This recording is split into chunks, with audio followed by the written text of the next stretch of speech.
Hello ladies and gentlemen, welcome over here to the Dascar Martini Endurance Series Season number 4 2017 here on Ziggo Sports. We are here at the most feared racetrack in the world. The craziest racetrack in the world and the wildest racetrack in the world. Formula 1 used to race here at this track back in the early 70s, 80s maybe even as well, I don't even know, until they thought this track was too dangerous. And yes indeed, now we are here. Ladies and gentlemen, it is the longest track in the world, the Nürburgring Nordschleife. The full 22 kilometers are going to be driven by us. It's going to be a 18 lapper, which will be in total 3 hours. One lap takes more than 9 minutes. That's quite astonishing, eh? It's gonna be a great race, hopefully over here at the Nürburgring Nordschleife. I hope you guys are ready for this one. First, a few things we have to go through. I had a great weekend. I was away for 2 days actually in Germany, where we are in now, to go plane spotting at Cologne Bonn Airport and Düsseldorf Airport. Had a great time. Spotted many great new aircraft I didn't have pictures of yet, so it was just a very successful 2 days away.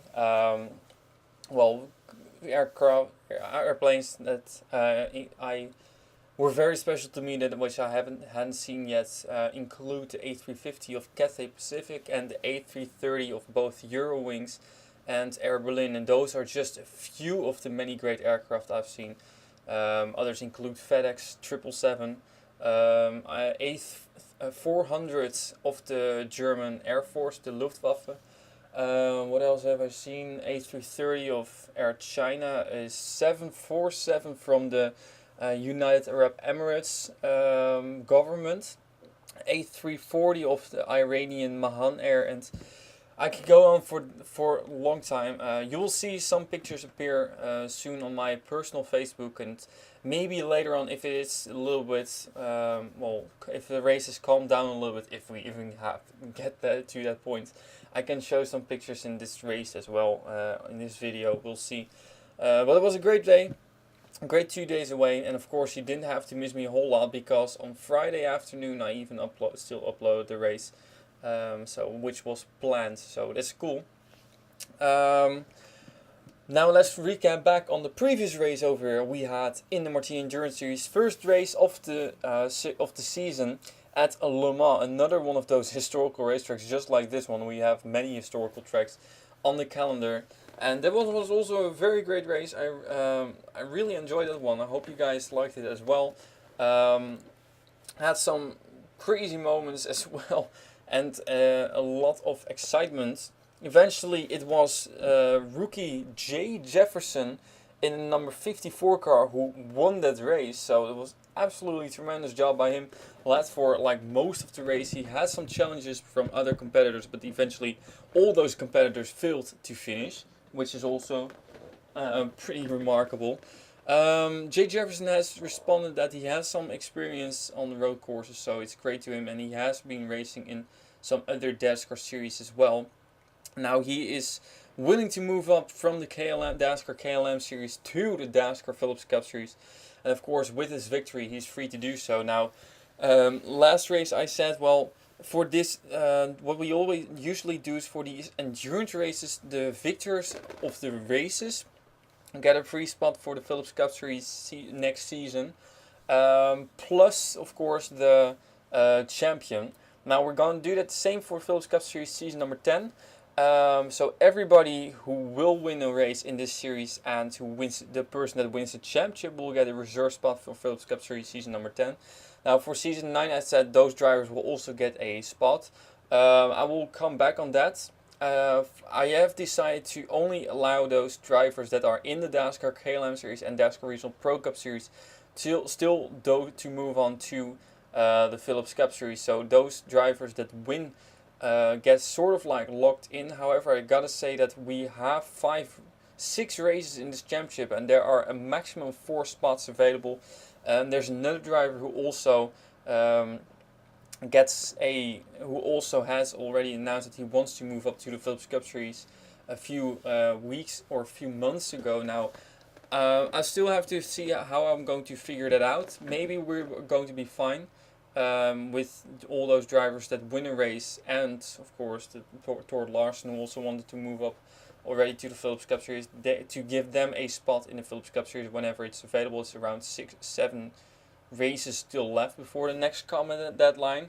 But otherwise, we're gonna see how we're gonna do it. It can be either with prioritizing those drivers, but I'm also thinking about just letting all the drivers that are allowed to sign up, and it's first come first serve. So I will see what I will do about it. I will get to that, so don't worry too much about it. Everybody that wins the race will at least get a spot for Philips Cup Series season number 10. And we're gonna do one, of course, the honor of winning a 3-hour race in the Dascar Martini Endurance Series. My goodness. So that was that. Other comments included Annie Thomas, who had some road course experience and it really paid off. She finished in what was it? Let's see where she finished. Annie Thomas was driving the number 9 car. She finished in 10th position at Le Mans. So one of the, what was it, 13 finishers or something? One of the 12 finishers. I'm not sure how many cars finished, but we're probably gonna see that same amount over in this race, maybe even less than that. So that's how crazy this racetrack is. Also, Mitch Bretz was pretty disappointed that he was running very well and eventually he lost control. So I'm very disappointed with the finish, and there are some others which were really excited, but most of the drivers that commented either did not finish or finished not too good. So well, anyway, we'll see what this race will bring. There are a couple of drivers that already have warnings from the previous race. Those warnings will be carried on with this race. Once again, if you get 3 warnings, you will get a time penalty. It will not be as severe as in the Philips Cup Series. Will not focus too much on that.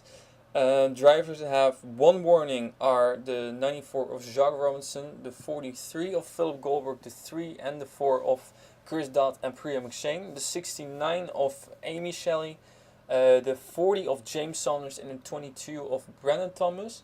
And one driver has 2 warnings, and that is the 33 of Imran Rakoto Arimanana, who caused 2 pretty big crashes. So if he causes 1 more crash, he will get a time penalty.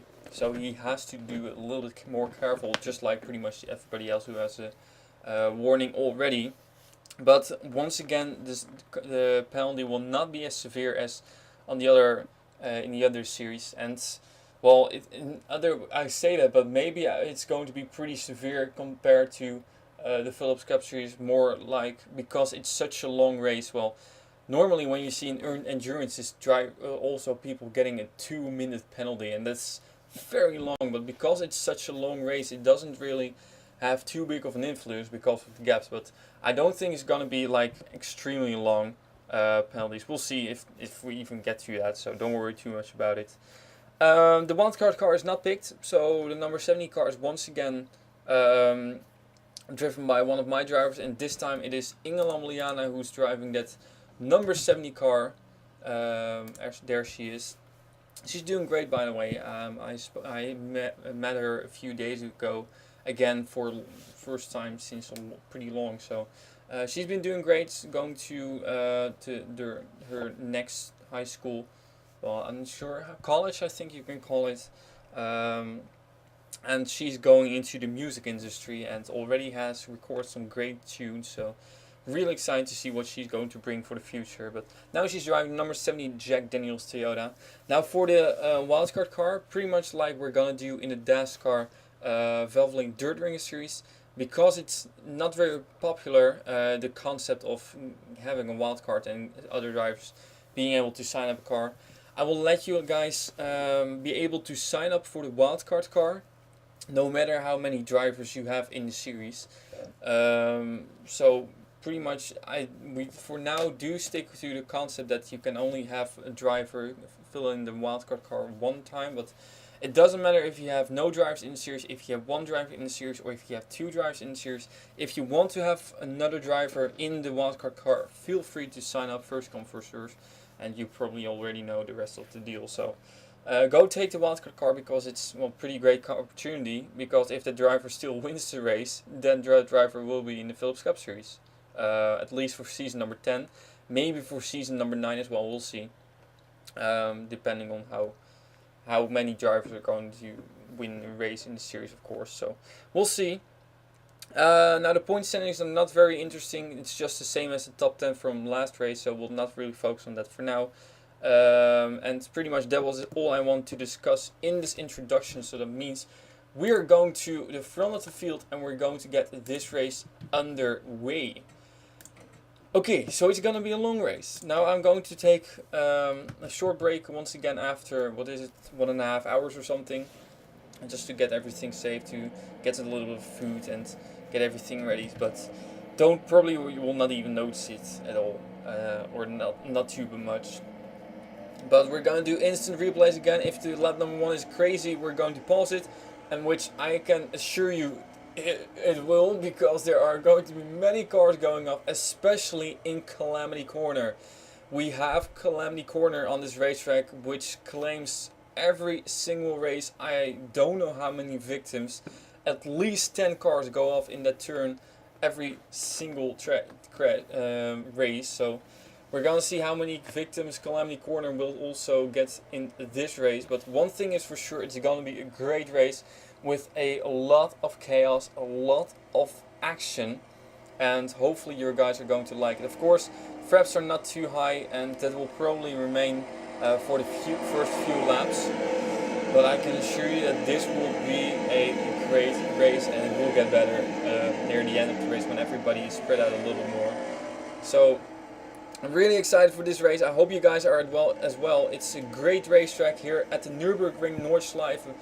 Indeed, as said, 22 kilometers long. It is a huge track, absolutely huge, and we're gonna run the full racetrack like they also run in the 24 hours of the Nürburgring Nordschleife. It is the number 44 car of Mitch Bretz. He is on the pole, with on the right side the number 71 car of Cody Smart. Ladies and gentlemen, coming across start finish line, it is going to be 3 hours. The 3 hours of the Nürburgring Nordschleife in the Martini Endurance season number 4 with a green flag racing at the most treacherous racetrack in the world.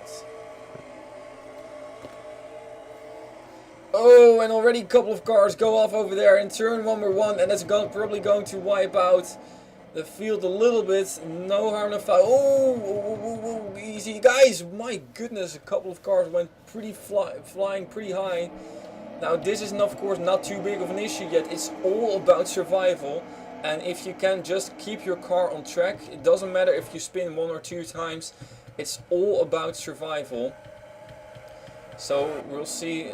We got the 39 car already. It's smoking over here. Samet Özkan, the Swede it is, who also retired very early at Le Mans, was finished in 41st position. It's probably going to be somewhere around that as well. Unfortunately for him, this race. So for him, he was the only driver so far to pick a driver for the wildcard car in the Dascar Valvoline Nürburgring series. So hopefully, well, we'll see how it's going to. If you can get another driver in. Of course, the textures may be a little bit weird, especially considering those wheels. I'm not sure if that was also the case in the previous race, but this track is already pretty heavy on fraps, so I'm not going to change it too much. So, of course, we already start, so I cannot change it anymore. It is still Mitch Bretz who is in the lead with second place, 71 car over here of Cody Smart. Now we're going to keep an eye out on everybody else who is on this track, to see if they can survive for the first few laps. Now, these guys may be crawling a little bit, it seems like. The driver ratings are still the same. The, how do you call it? The opponent strength is not too high. It's only 70%, which is like the lowest we've ever run. Of course, we run the same in the previous races, but there's no other track where we run it that low. And simply because otherwise everybody will go off on Calamity Corner, so we don't want to have that happen. Long track, and we're gonna get an onboard lap as well, so that will come a little bit later in the race. First off, let's see if everybody can survive this first lap. So far, there's been one pretty big pile up in turn number 1, pretty much like we see every single race. And now it's a matter of everybody bringing it back again around this lap and just continuing, making a pit stop, possibly if you have to. The 70 of Inge Lambliana has quite a lot of damage already on her rear wing as well. We see the one car with a bit of front end damage. Now there are probably a couple of others who also have quite a lot of damage. The 3 car of Chris Dodd is one of them. Now I also can assure you that there's probably not going to be any warnings coming from the first lap on car. Whoa, there's somebody going off, and that's the 13 car. And let's see if he should. Yeah, they made it, so maybe a little damage to the 06 car of Diego Martinez who got into him, but the 13 car of Tommy Tang in a little bit of strife, but well, so far so pretty good. And here's the rest of the field, the front end. There's a couple of battles going on, but the first lap is always about survival. I'm going to turn down the volume a little bit because I'm getting some ear problems from this deal. Talking about ear problems, when I was at Düsseldorf Airport, there was one Boeing 757 from Condor which came in taxiing and which parked at the gate right in front of me, and the noise that thing made was absolutely unbearable. It's incredible. I've seen a few A320s also parked in a gate right in front of me. They're pretty much was like 20-30 meters away from me. I was a little bit higher than that, so those also made quite a lot of noise, but it's not nearly as bad as that 757-300 from Condor, which is absolutely tremendous. I was filming it, and then I had to walk away for a moment because my ears just couldn't take it. It's incredible. I've never had an aircraft make so much noise and almost, well, deafening me. That's absolutely incredible. So, also absolutely incredible is that 39 car over here of Samet Özkan crawling around this racetrack. And we're gonna keep it with camera 2 for the remainder of the race probably. Because camera 2 is much better on this track as camera 1, and the 3 car of Chris Dunn, I'm not sure if he had some issues before, but he may have gone off at some point. This actually makes me realize I may have I could have shown already some replays from the turn 1 incident, and we didn't have to pause it, so. Ooh, the 71 car of Cody Smart may have tried a move on the 44 car of Mitch Bretz, ended up getting a little bit loose or tight or whatever, sliding off the racetrack a little bit. Now he can continue his way, so no harm, no foul, but still. 44 of Mitch Bretz is in the lead with the 71 of Cody Smart now in second. A little bit further back is once again Joshua Michaels, and that 07 car, and Jane Pinter has gone around. Jane Pinter in the 27 car has gone around with the 69 car of Amy Shelley involved. Now I don't think there's gonna be too much damage on either of those two cars, although Jane Pinter is going quite slowly over here. Not sure if it's because he has to get up to speed again, but I think he may have a little bit of an issue over here, trying to stay out of harm's way. Instead, it's not really helping too much because he's holding up quite a big line of cars over here. But a little bit of an issue for Jane Pinter and Amy Shelley, which is, I think, either the second or the third incident of today. The 4 car of Pri McShane also is having some issues. She's going quite slowly. And we also have seen the 3 car of Chris Dodd having issues.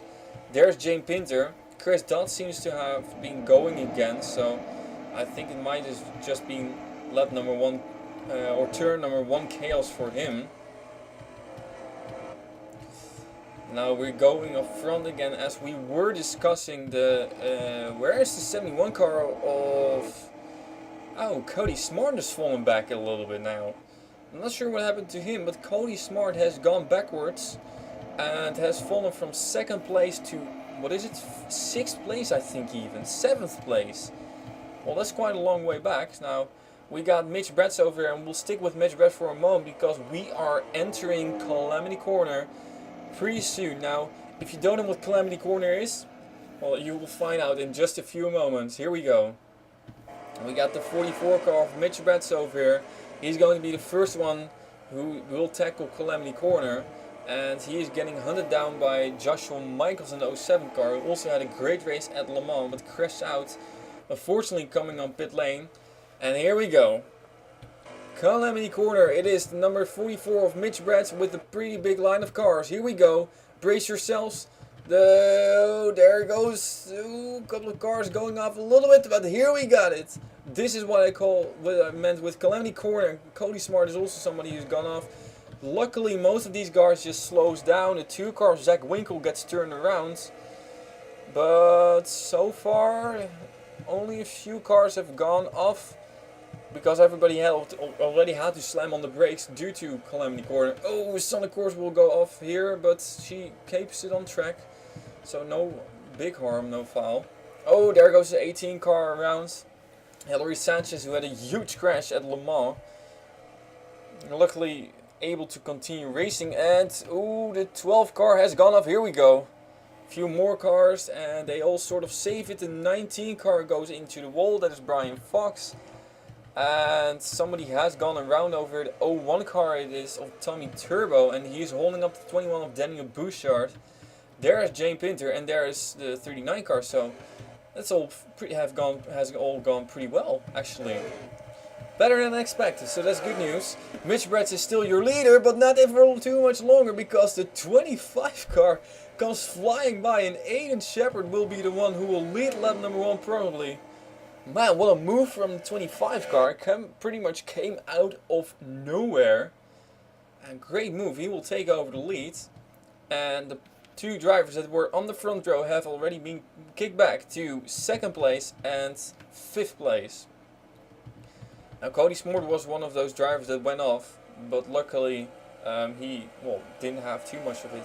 I think everybody will be able to continue from this deal, from this Calamity Corner, this lap at least. Of course, we always have a 2nd lap, and Mitch Bretz is coming in on pit lane.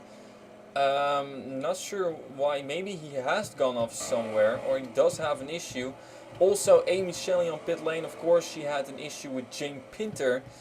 And there we see the 98 car of Henry Williams, who's on pit lane, who's been having issues before. We see the 60 car on pit road as Henrietta Fitzwater.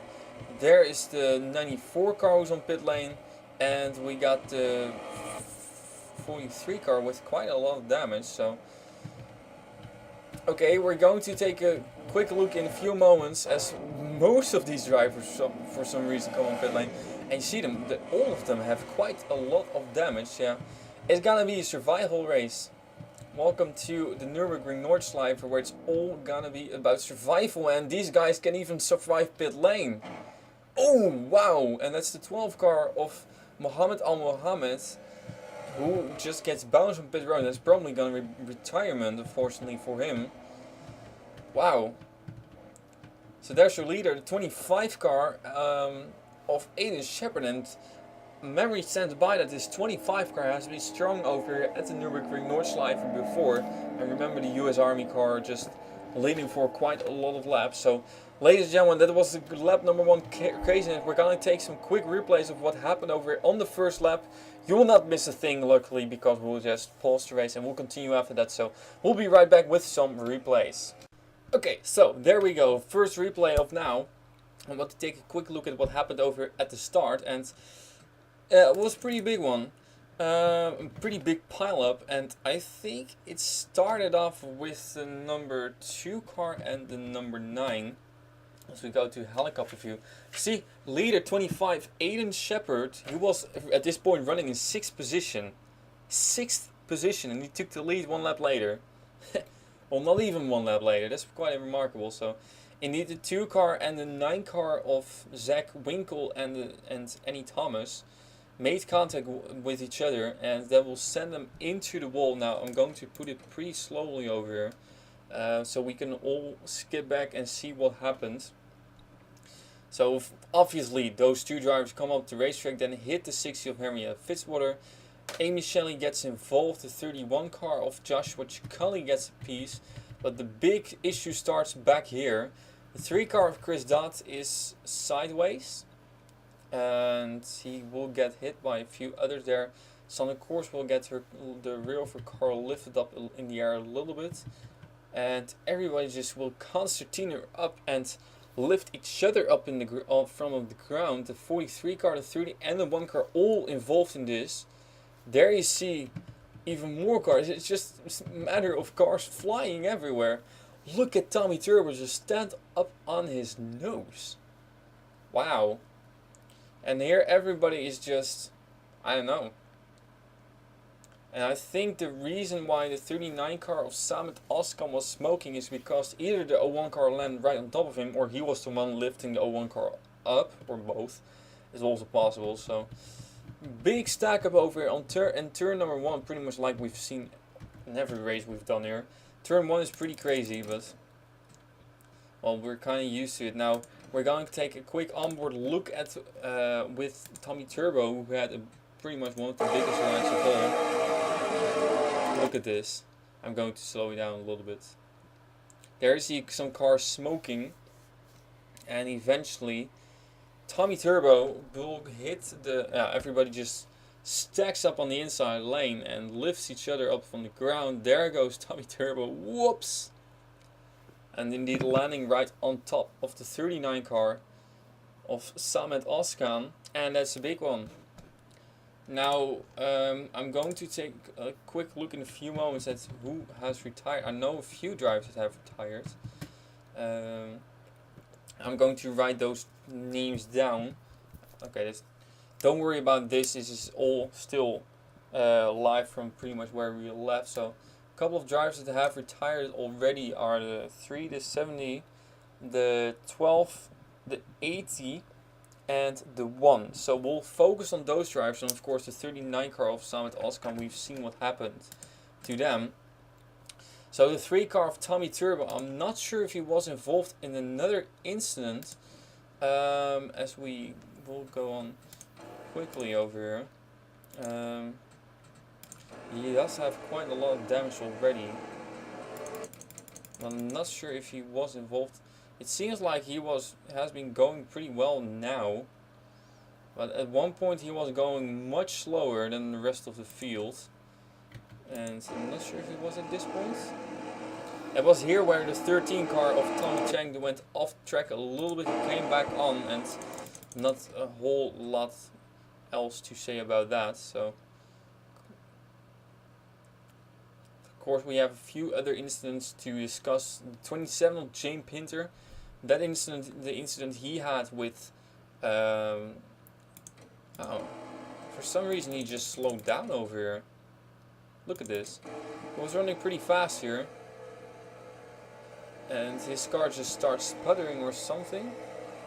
And I don't know if he had an issue or something, but he suddenly went backwards quite rapidly and continues to have some car issues. I don't know. So this is the next incident. We'll focus on this first. The 27 car of James Pinter went around together with the number 69 car, and it started off with, I think, the 69 car even braking hard. Or going a bit wide. Then James Pinter running him over. Her over, Amy Shelley that is. Yeah, turning Amy Shelley into the wall. Now Amy Shelley will come back around, hit the 27 car, and there also the 60 of Henrietta Fitzwater once again gets a piece. Big piece from Joseph Ernesto. And that's 2 cars spinning around. So that's pretty big. So that's a pretty big shame for James Pinter and Amy Shelley, who were running somewhere either within the top 10 or close to the top 10, so a bit of a shame. But I think both will be able to continue, so it's not that big of an issue. So that's it for this crash. Now I think we will go to Calamity Corner in a few moments. We can get, well, we'll just skip to Calamity Corner. Look at how busy it was over here. Good grief. Now we're not past it yet. Okay. So we'll continue Calamity Corner it is. The first time we met Calamity Corner. Now Mitch Brett, did he slap the wall or something? For some reason he went quite a lot slower. I don't think so. Now the 07 of Joshua Michaels, he did go wide a little bit. And eventually he hit the wall there. Bang, pretty hard. While the 31, the 60 and the 98 all went around. And that was all because Henry Williams in the 98 car went a little bit wide there. Slanted to the inside guardrail. Spun around and took out the 60 and the 31. That's a tough break for them. Pretty big one. And they soon will be followed by the 70 of Cody Smart. Indeed, there. Cody Smart hitting the guardrail but continuing his way. Now there are more. This was eventually where the 2 car got hit by the 59. But overall it went pretty smoothly. Until the... Man, I'm wondering what happened to the 43 car. I think we had another instance sometime later. The Sun, of course, hitting the wall there, but also not a huge problem there. Helio Sanchez went around. And not too much issues. This was a pretty big group. Ooh, Muhammad Al-Muhammad slams the wall pretty hard. Gets hit by the 70. Also the 80 involved. There's the 01 car that got turned around. But still, this doesn't really explain why the 80 car has retired. I know the 80 car has been involved in the incident, but and the 43 car, of course, with a huge amount of damage. So, anyway, first I want to see what happened to Mitch Brett, why he suddenly lost so much momentum. It almost looks like he cannot put in 4th gear. I mean, look at this. Up top you can see in what gear he's running. He's running 3rd gear now. Oh no, now he's in 4th gear, okay. But I think it's just a matter of lacking a bit of top speed. Weird. Really strange. Really strange. Don't know what that is. Here's the 43 car now. He'll probably, well, maybe he already had. Ooh, we did have 2 cars getting together over here. And that is indeed the 06 of Diego Martinez and the 87 car. Ow, pretty big hit. 87 of Skylar Fleming getting together. But, well, still I don't know really what happened to a couple of other of these guys. There's Joseph Nesto, who went pretty slowly. Oh well. I guess now all we have to show you still is that big crash on pit lane. Oh, there's Zachary Fitzwater just spun around. Once again, just like previous race, and for this race is even more important, we are trying to catch everything we can. I can already tell you that's not gonna happen. We are probably going to miss a few things, so in advance apologies for that. I'll try my best to cover as much as possible. Okay, so what happened with these guys? Ingela Moliana it was. She retired together with the 12 and the 80 car. So indeed it was this incident that caused all these guys to retire. So tight pit lane and the 80 car just ran into the back of the 12 of Mohammed Al-Mohammed. So it was just William Brock slamming into the back of the 12. And then the 1 car of Julius Anderson, who also retired, just ran into the back of them. There's the 40 car of James Saunders, who continued his way, but apparently was very lucky with that. So just pretty strange. Now watch the 12 cars. He gets reset to his pit box, just goes flying, almost flipping over. But yeah, that was it concerning those guys. Now the 62 car of Joseph Ernesto probably had some damage in the Calamity Corner deal. And then we, I think, discussed everybody. So the 70 of... Yeah, I'm not really, still I think Ingela Moliana was also then called in that incident turn number 1, just like the 3. So this is your leaders, ladies and gentlemen. We're going to bring you back live to the action again. And yes, indeed, we are back again with your leader, the number 25 car over here. And that is, of course, Aiden Shepard. Now, the standings, by the way, you see over there are not really too much up to date. Because it's such a long racetrack, they will not be up to date because they will only be refreshed one time, and that is when the drivers cross start finish line. So I'll take you through the top 10 over here. We got the number 25 car of Aiden Shepard as your leader. Second place is currently the number 07 car of Joshua Michaels. Then in third we got the 71 car of Cody Smart. In fourth is the 31 of Joshua Ciccone. So indeed a couple of them already went off over here. Almost went off again. Then in fifth place we got the 17 car of Sebastian Torres, who also had a great Le Mans race until he crashed out. That's a pretty cozy group over here. Sixth place we got the 33 car of Imran Rakoto Arimanana. Seventh we got the 2 of Zach Winkle. Eighth is Zachary Fitzwater. Ninth we got the 09 car over here of Aiden Thomas. And in 10th we got the Denise Steiner in the 77 car. As we skim through the field, we got a couple of great groups of cars battling over here. And yes, I know these camera angles are not the best. And this is how we're going to do it from now on. I had a feeling something happened over here with the 69 car, but I'm not too sure. I think Amy Shelley was just too slow due to some pit road carnage, so we'll go live again. Oh, there she goes again, off tracks, sort of, but saved it. So these guys are sort of, well, in strife, having a bit of damage. I think most of them actually, most of these guys have damage. There's the 40 car of James Saunders, lucky to survive this deal. Didn't survive previous race at Le Mans too well. He was doing actually very well, but got caught up in a couple of incidents. And eventually together with John Arndt he crashed out. So Samet Askan is still not back on pit lane. That shows you how long this racetrack is. These guys are already on, well, 1/3 of the track, and Samet Askan hasn't even come across start finish line. That's pretty big.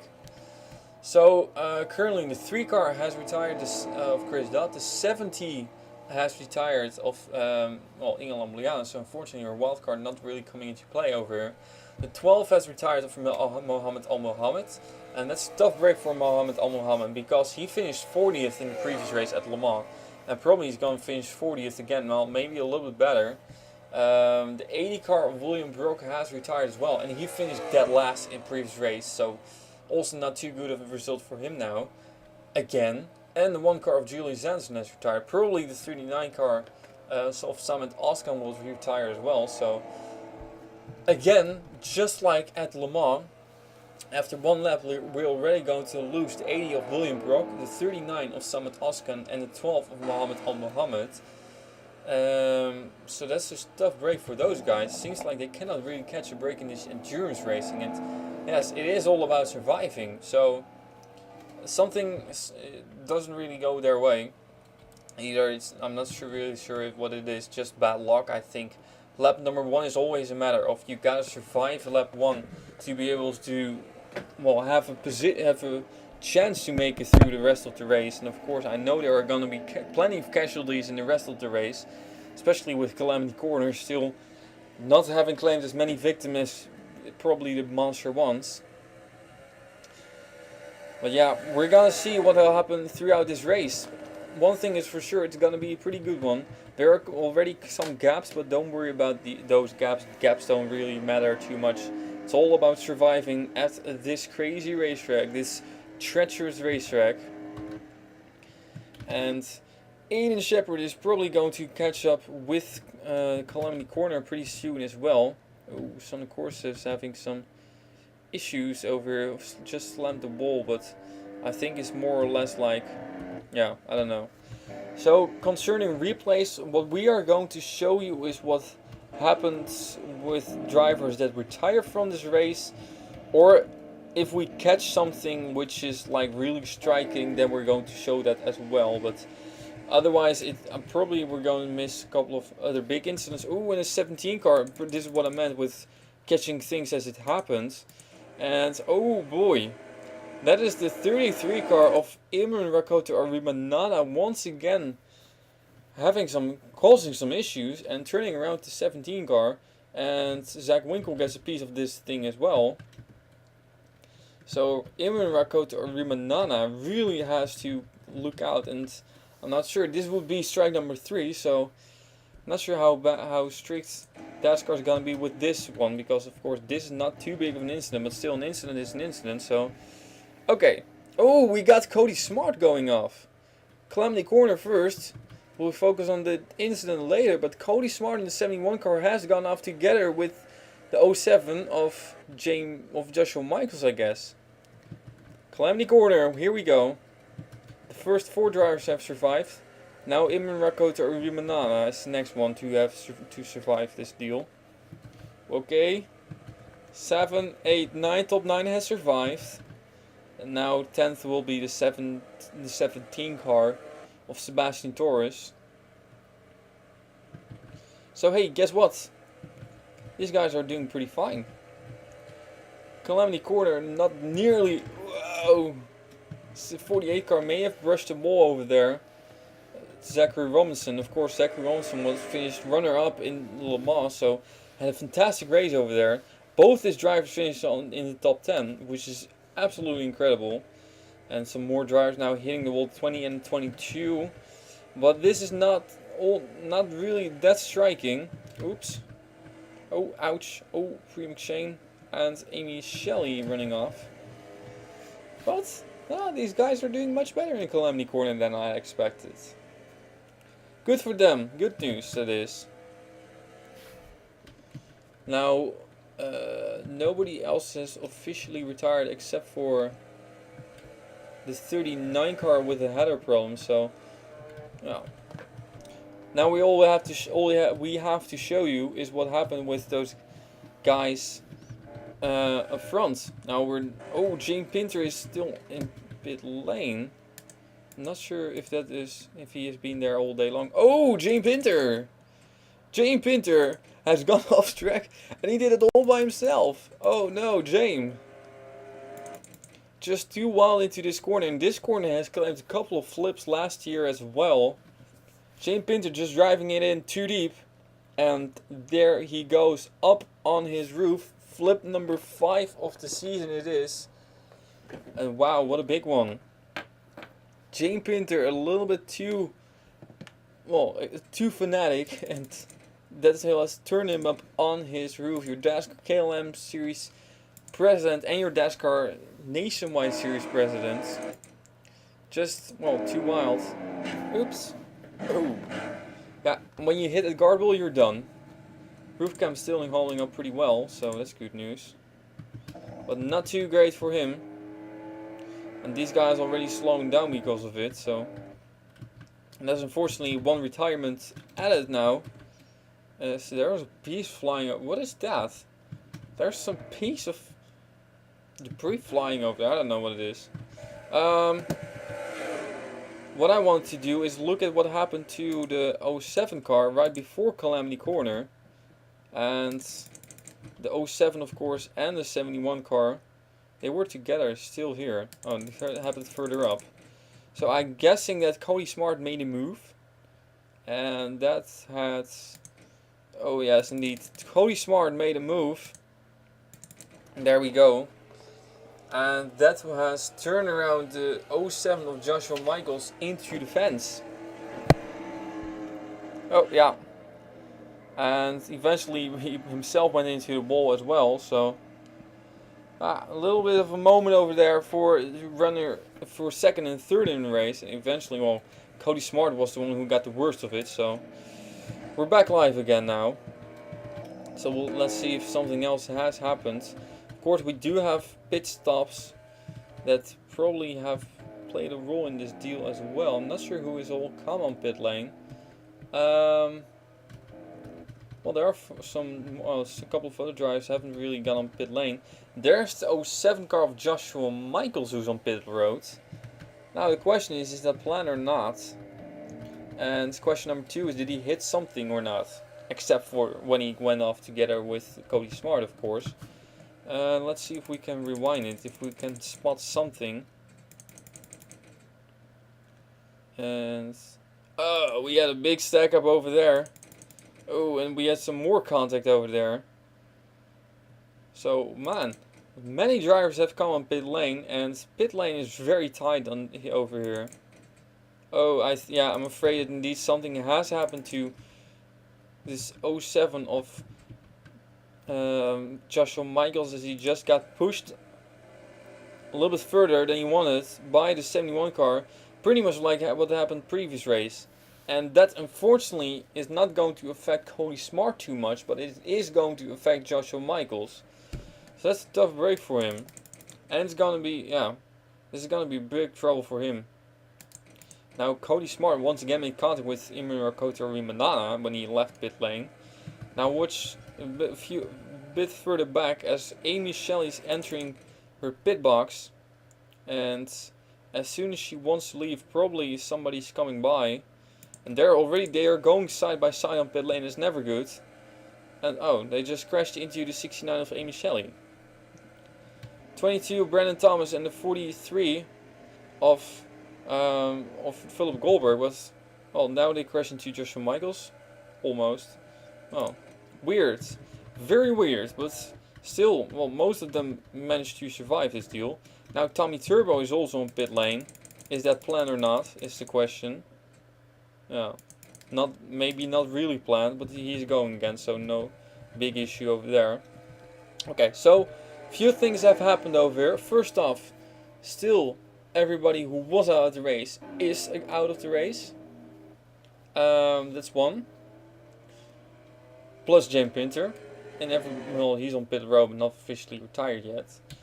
Two, with all these pit stops, there are a few drivers that haven't pitted yet, and one of them is your leader, Aiden Shepard. Now, I'm wondering how much he will lose with not pitting, because most of the other drivers right behind him have pitted, so we'll see that in a few moments. Second is now Aiden Thomas. Third is Skylar Fleming. Fourth is the 36 over here of Benoit Theravine. So that's pretty cool. Aiden Shepard and Benoit Theravine teammates, first and fourth. Fifth we got over here Brian Fox, and in sixth is Annie Thomas. Then in seventh we got Jacques Robinson. Eighth we got the 31 car of Joshua Ciccoli. Ninth is Imran Rakota Rumanana, and in 10th position is the 60 car of Henry Fitzwater.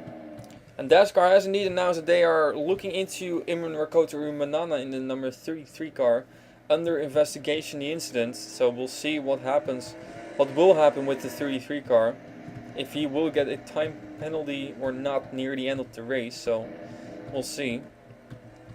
Now of course the time penalty will be at the end of the race, so not during pit stops, because that's not possible in this game. So, still two drivers on pit lane, and yeah, Joshua Michaels.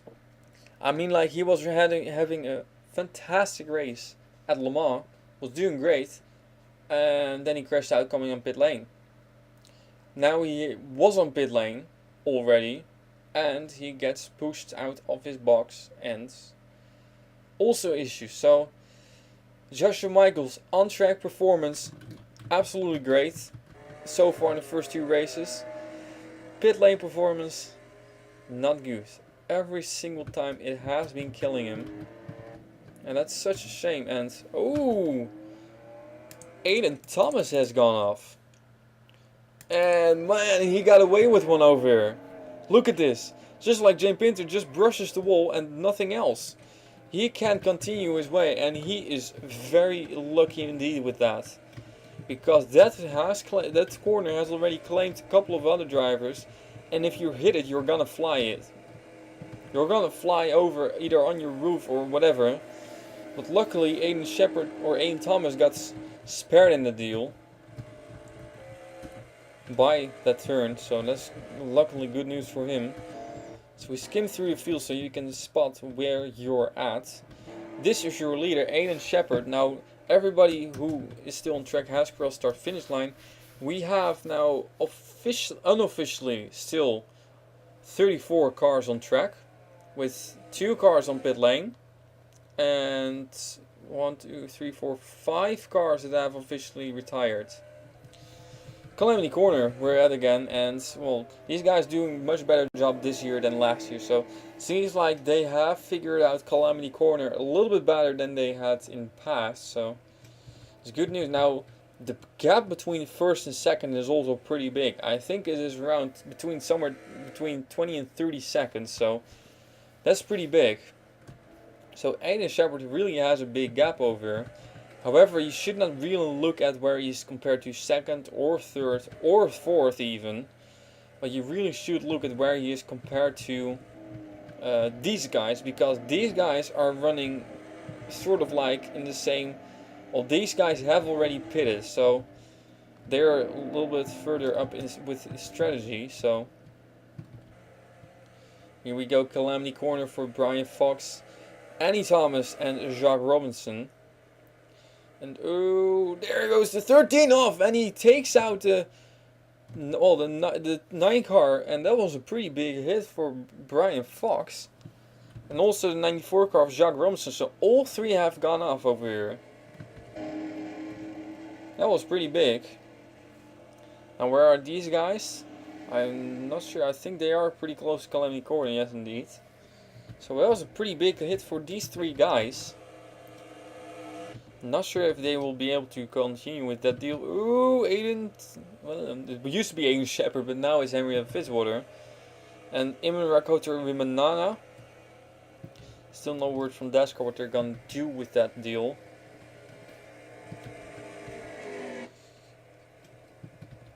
And there we have Mitch Bretts. Remember Mitch Bretts, Cody Smart were your leaders early on, and now they are running somewhere around between 10th to 15th, maybe 20th position, I don't know. But they have already pitted, both of them, so we'll see if the leader, Aiden Shepard, that's what I want to focus on now, is on pit lane. No, he's not on pit lane, and he doesn't come on pit lane either. Oh no, he's not on pit lane. However, second now is on pit lane, and third as well, so Aiden Shepard continuing for a very long time. And I'm surprised by that, actually. I'm surprised that Aiden Shepard is able to stay on track for such a long time. Now look at this. Second, third and fourth on pit lane. Here's fifth, and fifth will probably make something happen. Jane Pinter is gone again and has officially retired. So it means we got now 7 official retirements. I thought we had like, of course I thought we had 5, but it were already 6 retirements, so. Ooh, Annie Thomas over in number 9 car with big damage, and I'm afraid that is due to that incident with Brian Fox, so actually I'm not 100% sure. We're gonna take a look at that anyway, so. Was a pretty big hit for Brian Fox, who hit that wall on the inside. He just lost control and slammed into the guardrail. Now he will bounce back again, hit Annie Thomas, and whoops, goes for a big spin. And now the 94 car of Jacques Robinson just tries to miss it, and therefore he goes off, hits the 9 car as well, and hits the guardrail. But I think the 9 car still has the fewest amount of damage of the least amount of damage of these 3. So fortunately, quite a lot of damage to the number 9 car of Annie Thomas and the number 19 of Brian Fox. And Brian Fox, as a matter of fact, has retired now officially. So already out of the race is the 19 car of Brian Fox, unfortunately as well, due to that incident. And yeah, that's pretty big, and I honestly had already expected something like that, because that was a hard hit. So your leader, Aiden Shepard, and still second place is the 09 car of, well, that's surprising. So the 09 car is still in second, third and fourth is still the same. Now Joshua Ciccone is in fifth, so, well, better strategy for these guys. That's good for them. Sure, a couple of those guys will be disappointed a little bit. Debbie Mars has a huge amount of damage. I'm pretty sure she has already pitted before, but I'm not sure she's up to speed. And yeah, where are those guys which were up front earlier, you ask me? I don't know. There's Cody Smart. We saw him for a moment and we lost him again. There's Cody Smart, and there is Mitch Brett. So yeah, they crossed the start-finish line in 13th and 15th. So I honestly think that Aiden Shepard has pretty good papers over here. If he really can stretch it for that long, running 3 laps over, 3 full laps, Now, of course, the point is, he still has to bring it home one more lap. And I hope for him that he has enough fuel to make that happen, because otherwise it could be a very long lap for him.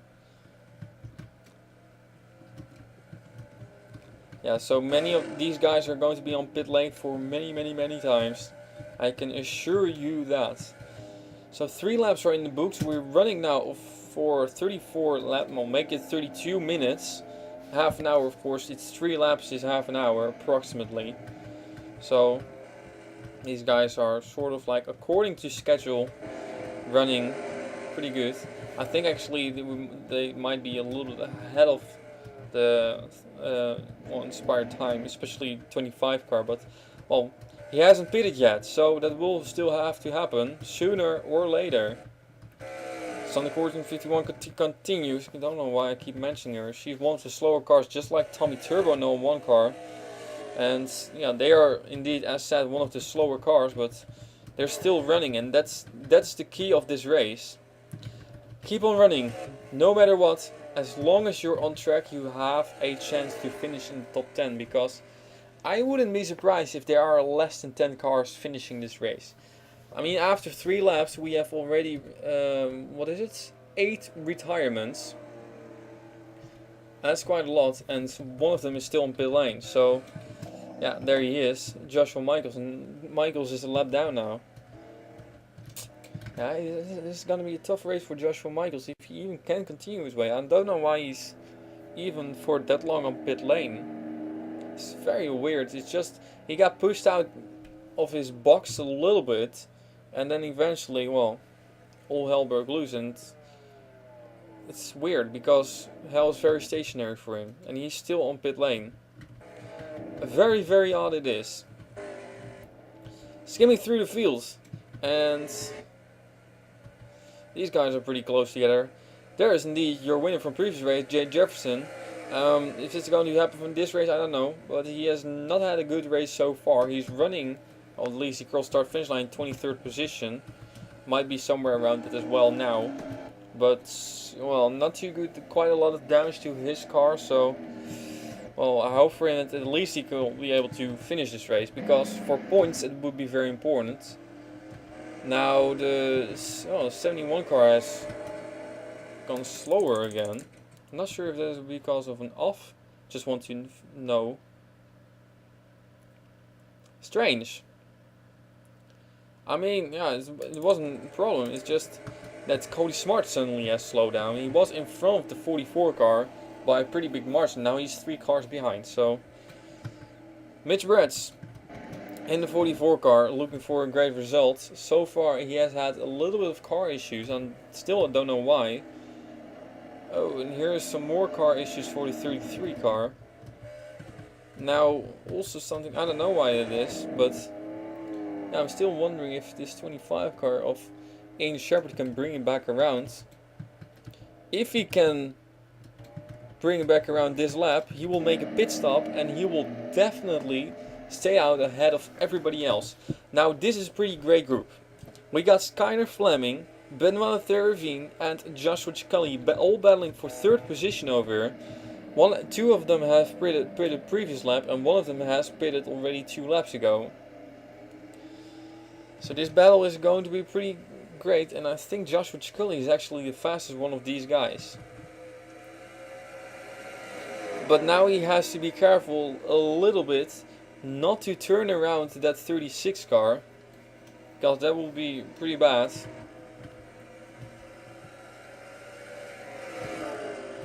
And still, I'm surprised that these guys are running so well. I mean, like, they have been... Look at how beat up this 67 car is. Still in top 10, eh? Yeah, proves my point. Finishing is more important than winning. Well, of course, to finish first, you first have to finish, and Benoit Theravine runs off track a little bit. No harm, no foul though. Still, not that big of an issue. Well, apparently Aiden Shepherd has survived Calamity Corner already, and I think the 09 car has crossed Calamity Corner as well. He was 28 seconds behind. No, he's not even there yet. Okay, so apparently Aiden Thomas is not even in Calamity Corner yet, and the 25 car is already all on the long straightaway, which is, I don't know how many kilometers long, but it's a really long stretch. So that's pretty quick. I don't even know where he is now.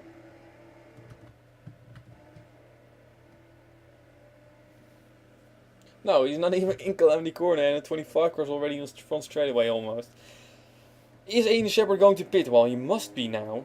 I mean, if he's not going to pit, he's for sure going to have issues with fuel, I think. So, yeah, there he goes. He comes up pit lane. He had 28 seconds over the 09 car. Well, it's more than that because a pit stop has been added. So, the point is, will he still have 28 seconds after the pit stop?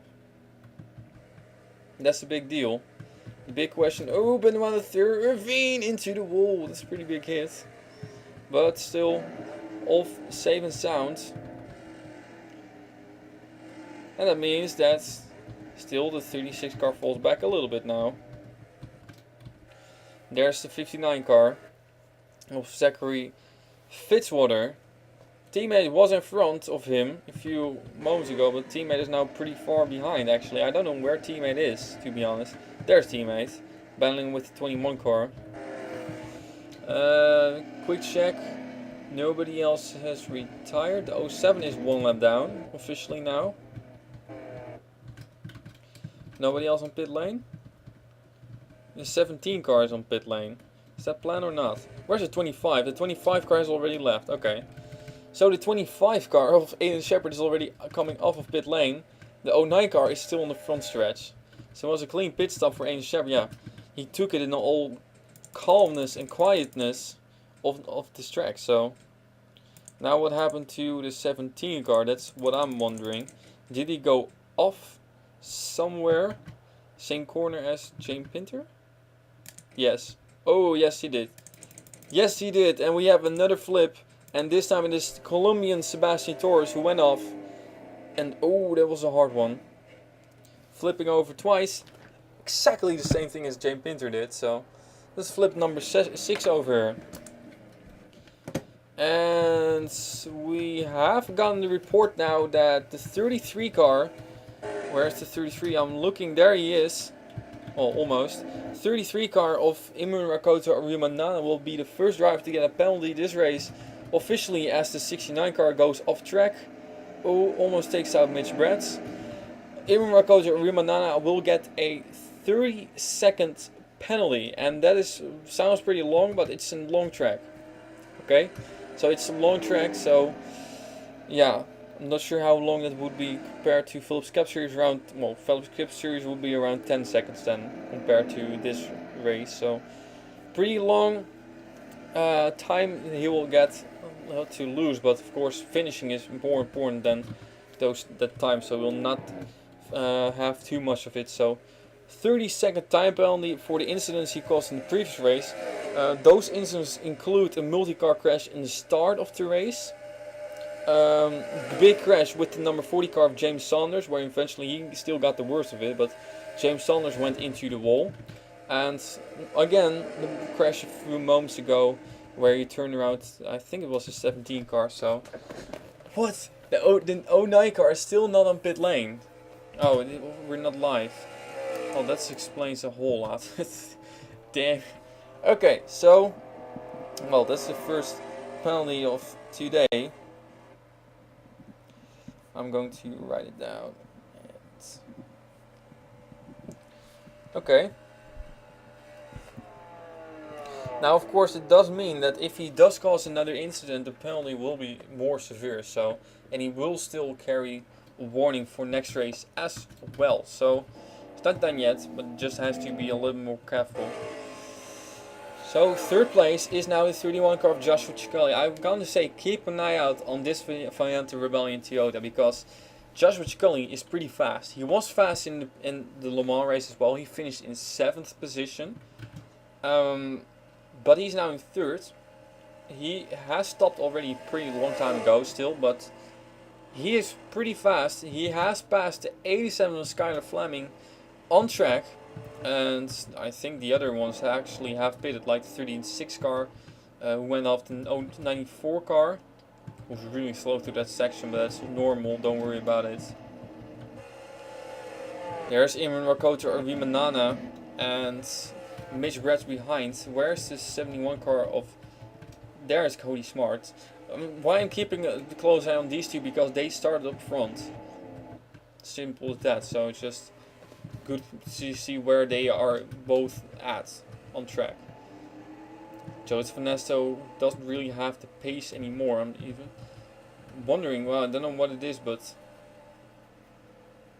glitching, there we go. 43 car continues again, and the 22 car is also on pit lane. The 9 car has retired as well. Calamity Corner, question mark, because of course we didn't see Calamity Corner this time, and we're not going to see it either every single lap. So I'm wondering, I think she just came on pit lane and retired. Now there she goes, pit lane, and retires. So something must have happened. Guessing Calamity Corner. Just going to rewind it. There we go. Yeah, there we go. Okay. So, oh, I think actually, I think indeed Annie Thomas has gone off in Calamity Corner. There. Slaps the wall, bang, hard. Now the 43 car comes by and slaps her again. I think the second time she has crashed in Calamity Corner this race, and somebody crashed into her, and this time it was Philip Goldberg. So unfortunately, that means the retirement for the number 9 car of Annie Thomas, who also did a great job at the asset at Le Mans. Just fortunately, this time not so much luck for her. So, oh, Henry Williams has retired. Man, so many drivers have suddenly retired. Sonny Course has retired in the 51 car, and just a few moments ago, Henry Williams has retired. Now first let's take a look at what happened to Henry Williams in the 98 car. He indeed is out, well, as expected, pretty much. A lot of damage to his car, and I think he went off in Calamity Corner. Expecting that. There we go, yes indeed. And he went off together with Sonny Course, that's it. So they crashed together. Now he slammed the wall pretty hard, just like the 9 car of Annie Thomas did. And here comes the 51 car of Sonny Course, and she ran straight into the back of him, nowhere to go, because the 22 of Brandon Thomas was on the inside of her and ran into that wall. So she had to choose either crashing together with the 22 car or, well, crashing into the back of the 98 car, and that has caused her to retire from this race, just like the 98 car. And unfortunately, that's a tough break for them. I don't think nothing else happened to them anymore, so that's 2 more cars out of the race. And the 22 car has a huge amount of damage on his car, so Aiden Shepard is still in the lead. And there is the 09 of Aiden Thomas. Now I'm wondering what the gap between the two is, and I'm going to see if I can figure that out. I don't want to set my alarm, just want to set a timer. So, man, Aiden Thomas is really crawling through these turns. I'm wondering actually if that is normal.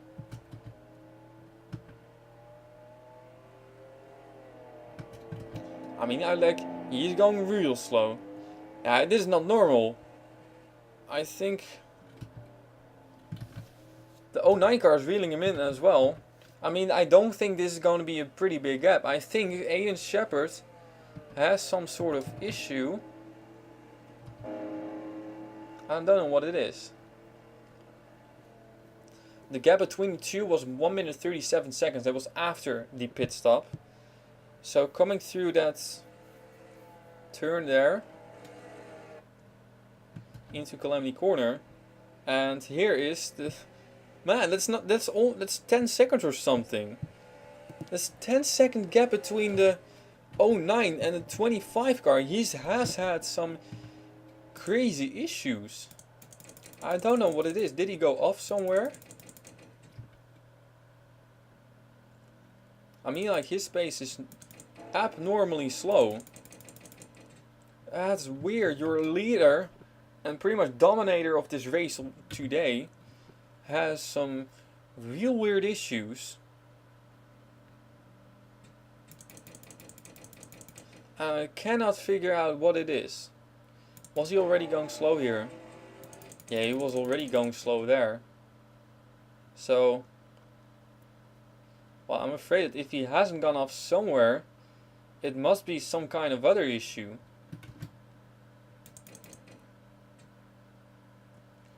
Maybe something did go wrong with his pit stop. I don't know. It's weird, but there is the 09 car of Aiden Thomas, and Aiden Thomas is going to catch him soon. Look at the speed, 162, and Aiden Thomas is running 160, 170 already. That means that Aiden Shepard is going to lose his lead due to an unknown problem. Very strange.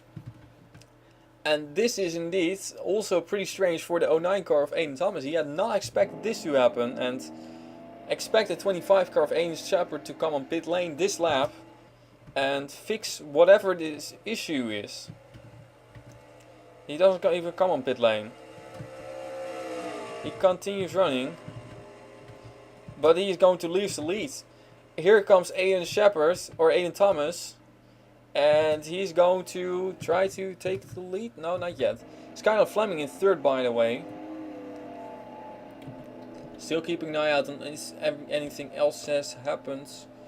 Nothing we know of. The 17 car has now also officially retired. And nothing else happened, but here we go. Lead change it is. Aiden Thomas in the 09 car will go by the 25 Aiden Shepard and take over the lead. Whatever the problem with the 25 is going to cost him the lead and maybe the victory as well. I have no clue what the problem is, and I don't even know if he knows what it is. Maybe the team doesn't know either, and they just said, well, continue, because pitting is going to cost us even more time as long as we don't know what the problem is. Maybe he can find a way to get his car running again. Weird. Very strange. Joshua Ciccone on pit lane as sort of expected. He was the first one of the drivers in top 5 to pit, and he's going to fall behind Benoit Terravine. Still come out in 5th position. That's pretty good. So then the 48th car is probably indeed Zach Robinson is in 6th place. 7th will probably be, I'm not sure if this is probably on pit stop. Don't think so. Zachary Fitzwater. Did he go off in Calamity Corner? Quickly going back to Calamity Corner. No. Oh, he's going again. So it was just a little bit of damage repair from somewhere before that. Just like for John Hart in the 20 car, who also had a great race at Le Mans until he flipped over. Nobody is on pit lane anymore, as in nobody's stationary in pit lane anymore. Here we got some slower guys, and I'm wondering maybe that 94 car has gone off somewhere. Jacques Robinson was actually running pretty well, but then chaos and carnage and damage and I don't know what else. Oh wow. I think Calamity Corner has indeed claimed a few victims, and it wasn't even Zachary Robinson.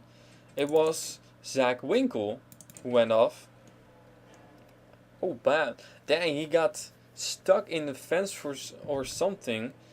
Oh, Henrietta Fitzwater, goes off and takes out Mitch Bretz almost. Oh, and behind there, 69 car also goes off, but still safe and sound. Now those guys are much slower now, so they will hold it a bunch. And Imran Rakota or Rimanana, who still has that penalty, remember, eventually, no, that was a quick pit stop for Jacques Robinson.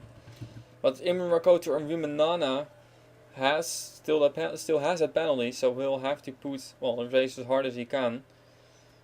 There, Mitch Bretz goes again. Zach Winkle repaired some damage and goes again. And the 21 car, same story for Henrietta. No, it used to be Henrietta Fitzwater, but now it's Daniel Bouchard. There's Jay Jefferson on pit lane as well, with some damage, probably from some contact before. And we are looking for our leader. There he is. How big is the lead of Aiden Thomas now? Well, that's a pretty big lead, but he has a lead. Aiden Thomas in the Thompson Mazda is your leader. So once again, a little bit of recap, because we've almost completed 1 hour of racing. Indeed, 52 minutes now completed with the 4 start sequence. 2 minutes of before the race can actually start. So when we cross this start finish line now, we have completed 1/3 of the race officially. Your leader is the 09 car of Aiden Thomas, who has just gone by Ian Shepard, who has an unknown problem. But it seems like he has fixed it. So the 25 car is going again.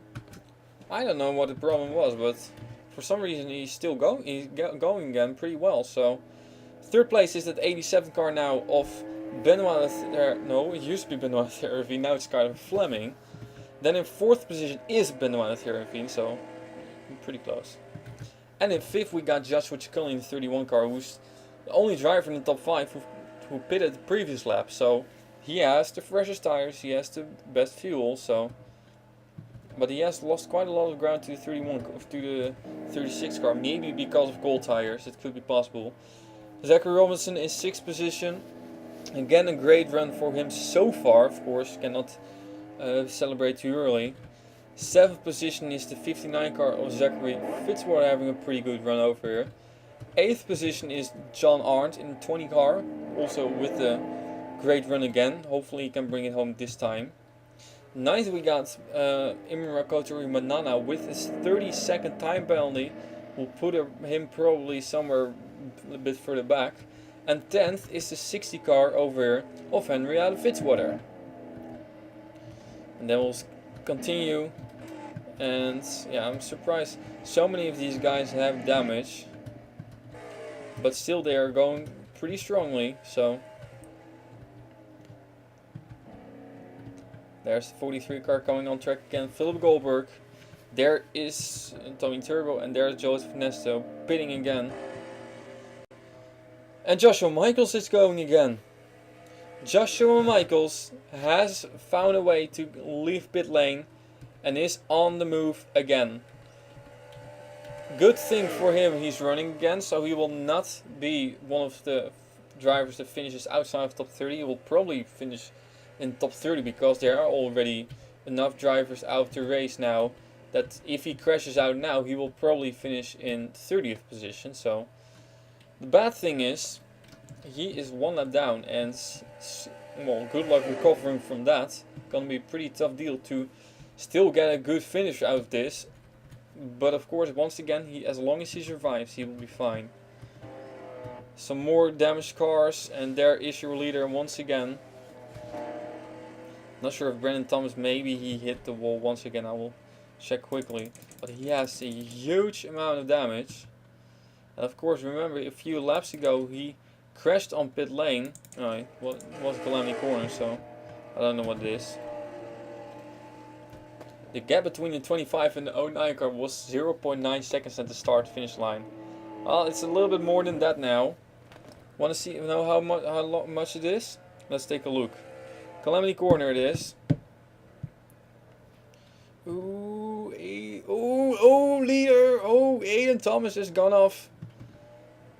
Still will be able to continue, and the gap is only 8 seconds. Around 8 seconds it is. But the 09 car has a bit of damage and will probably have to pit earlier again because, well, you know, he pitted before the 25 car.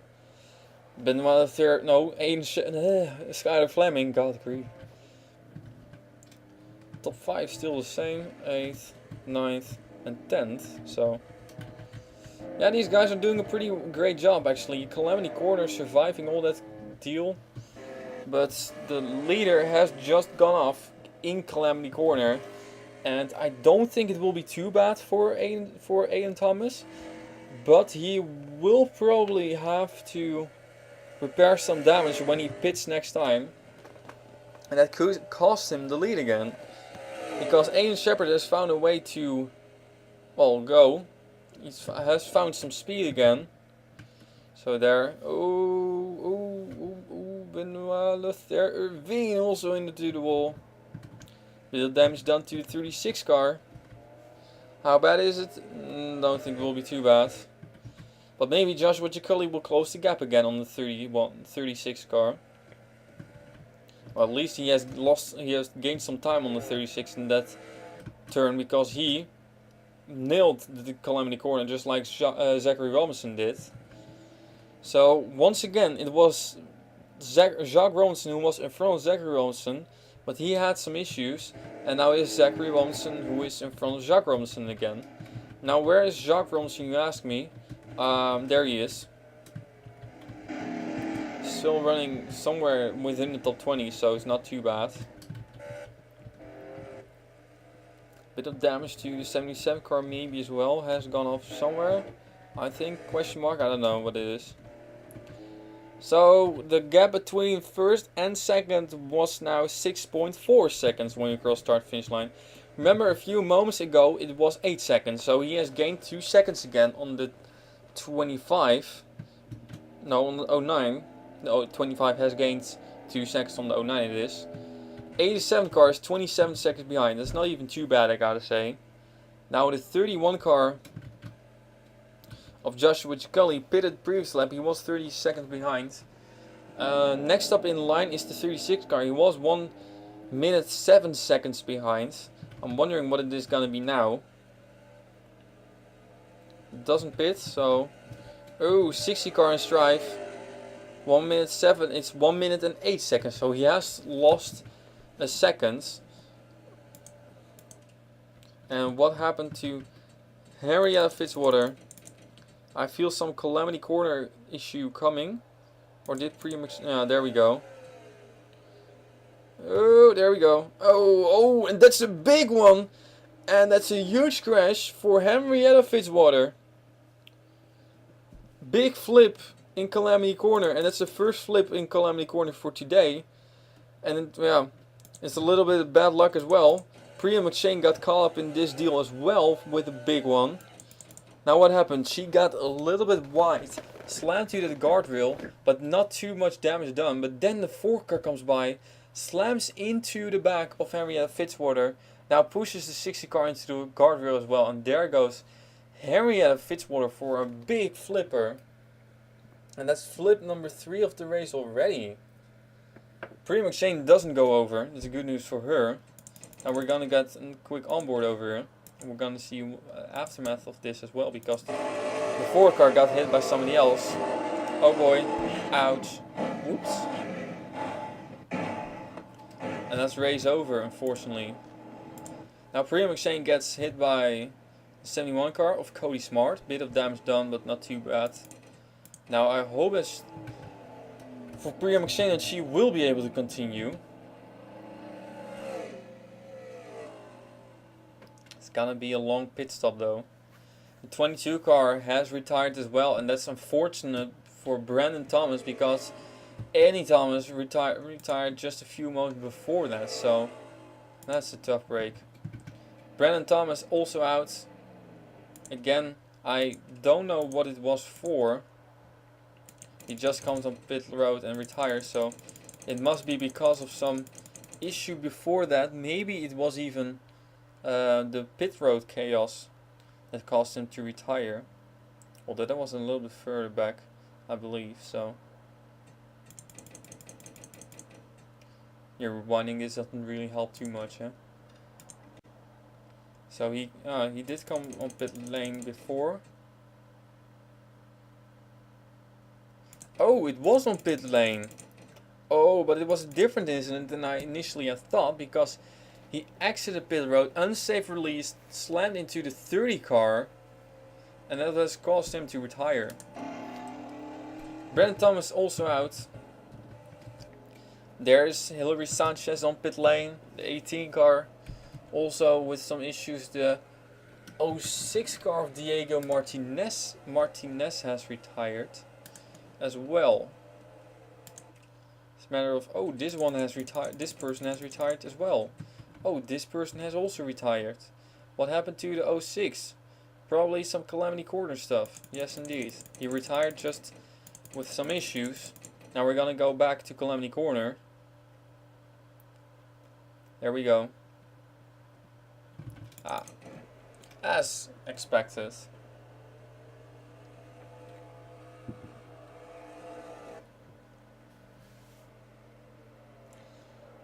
And it was just a soft tap. Of course, I know it's, yeah, it's pretty hard to hit still, but we've seen worse. And Priya McShane, for instance, wondering where Priya McShane is. I'm not sure if she's able, she was able to continue, but I'm also last, well, I don't know. The 29 has retired, the 9 car has retired, that was pretty much all. The 4 car is still running, I think. Although I did kind of lose her. There she is. So Priya McShane was able to continue after that big crash with the 60 of Henrietta Fitzwater. But then the tap from Diego Martinez into the wall was, well, probably he already had some damage from before that, and that pretty much brought everything from bad to worse. So leader and second, Aiden Thomas and Aiden Shepard. And the gap between the 09 and 25 car has increased again in the previous lap, so hopefully then for the 09 car he will not hit something. Third place is still Skylar Fleming, fourth is still Benoit Therivine, and in fifth we is still Joshua Chicali. So that has been the same for the past few laps now. Sixth is the 59 car of Zachary Fitzwater after the 48 car has made a pit stop. John Arndt is in seventh. Eighth is Imran Rakota Rumanana. Ninth is the 48 now of Zachary Robinson, who indeed has made a pit stop. And in 10th is Debbie Myers again, who has not made a pit stop yet. Now you wonder where is the 33 car? No, we already saw that. No, we already saw the 33 car, yes indeed. Also made a pit stop probably. Still ended up in front of the 48 car. Yeah, well that's a surprise. So this is your leader. No, it's not your leader. This is your leader, thank you.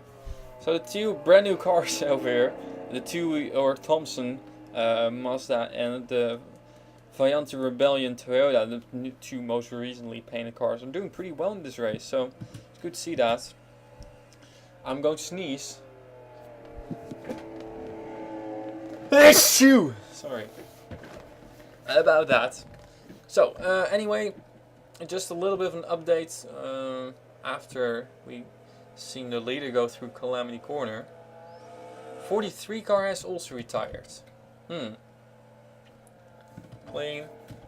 Ooh, a little bit of a slide though, but not too bad.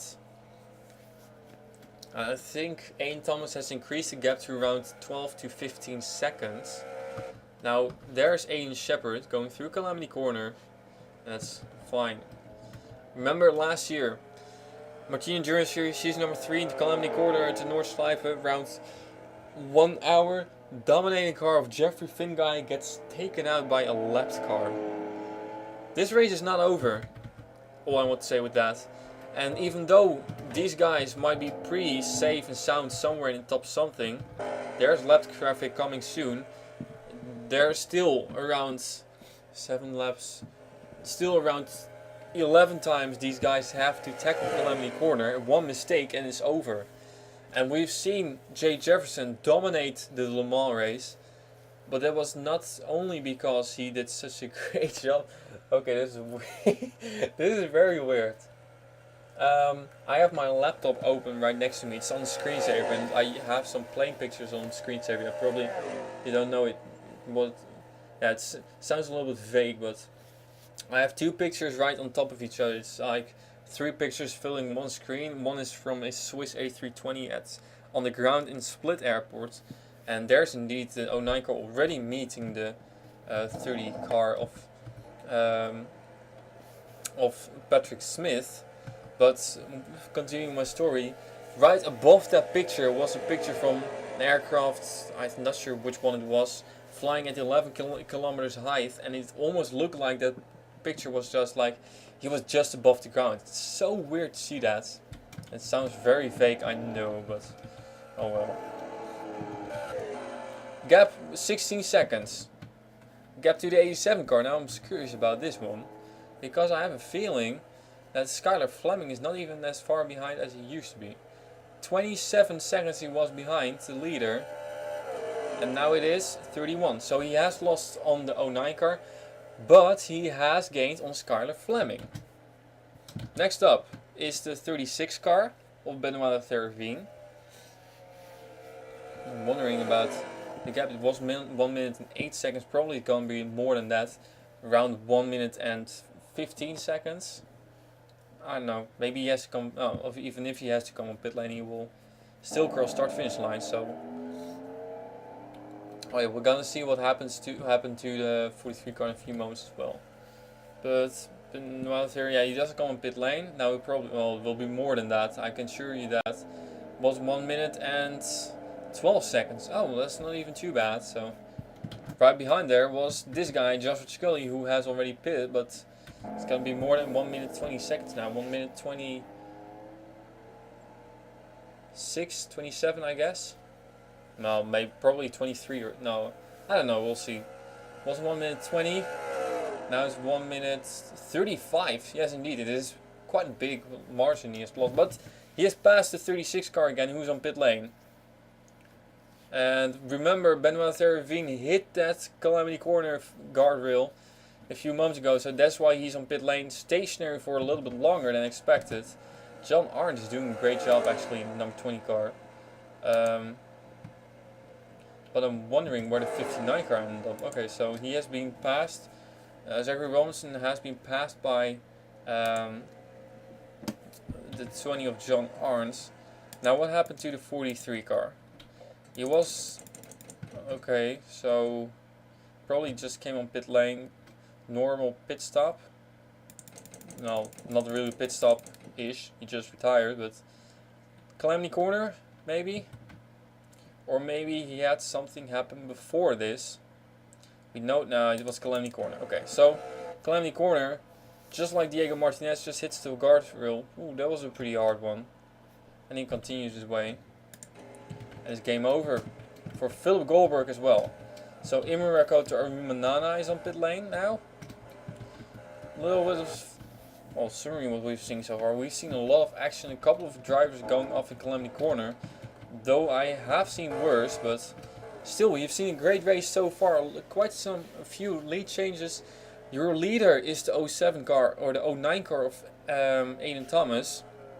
We have still 10, 19, 20, 21, 22, 23, 24, 25, 26 cars in the race. 26 cars in the race, 25 on the lead lap. A couple of others have retired, like Diego Martinez, 43 of Philip Goldberg, the 60 of Henry V1, and 22 of Brennan Thomas. And they will go slide backwards a little bit. And still, remember Joshua Michaels, with his problems he had on pit lane, if he would have retired by then, he would have not made it by those drivers.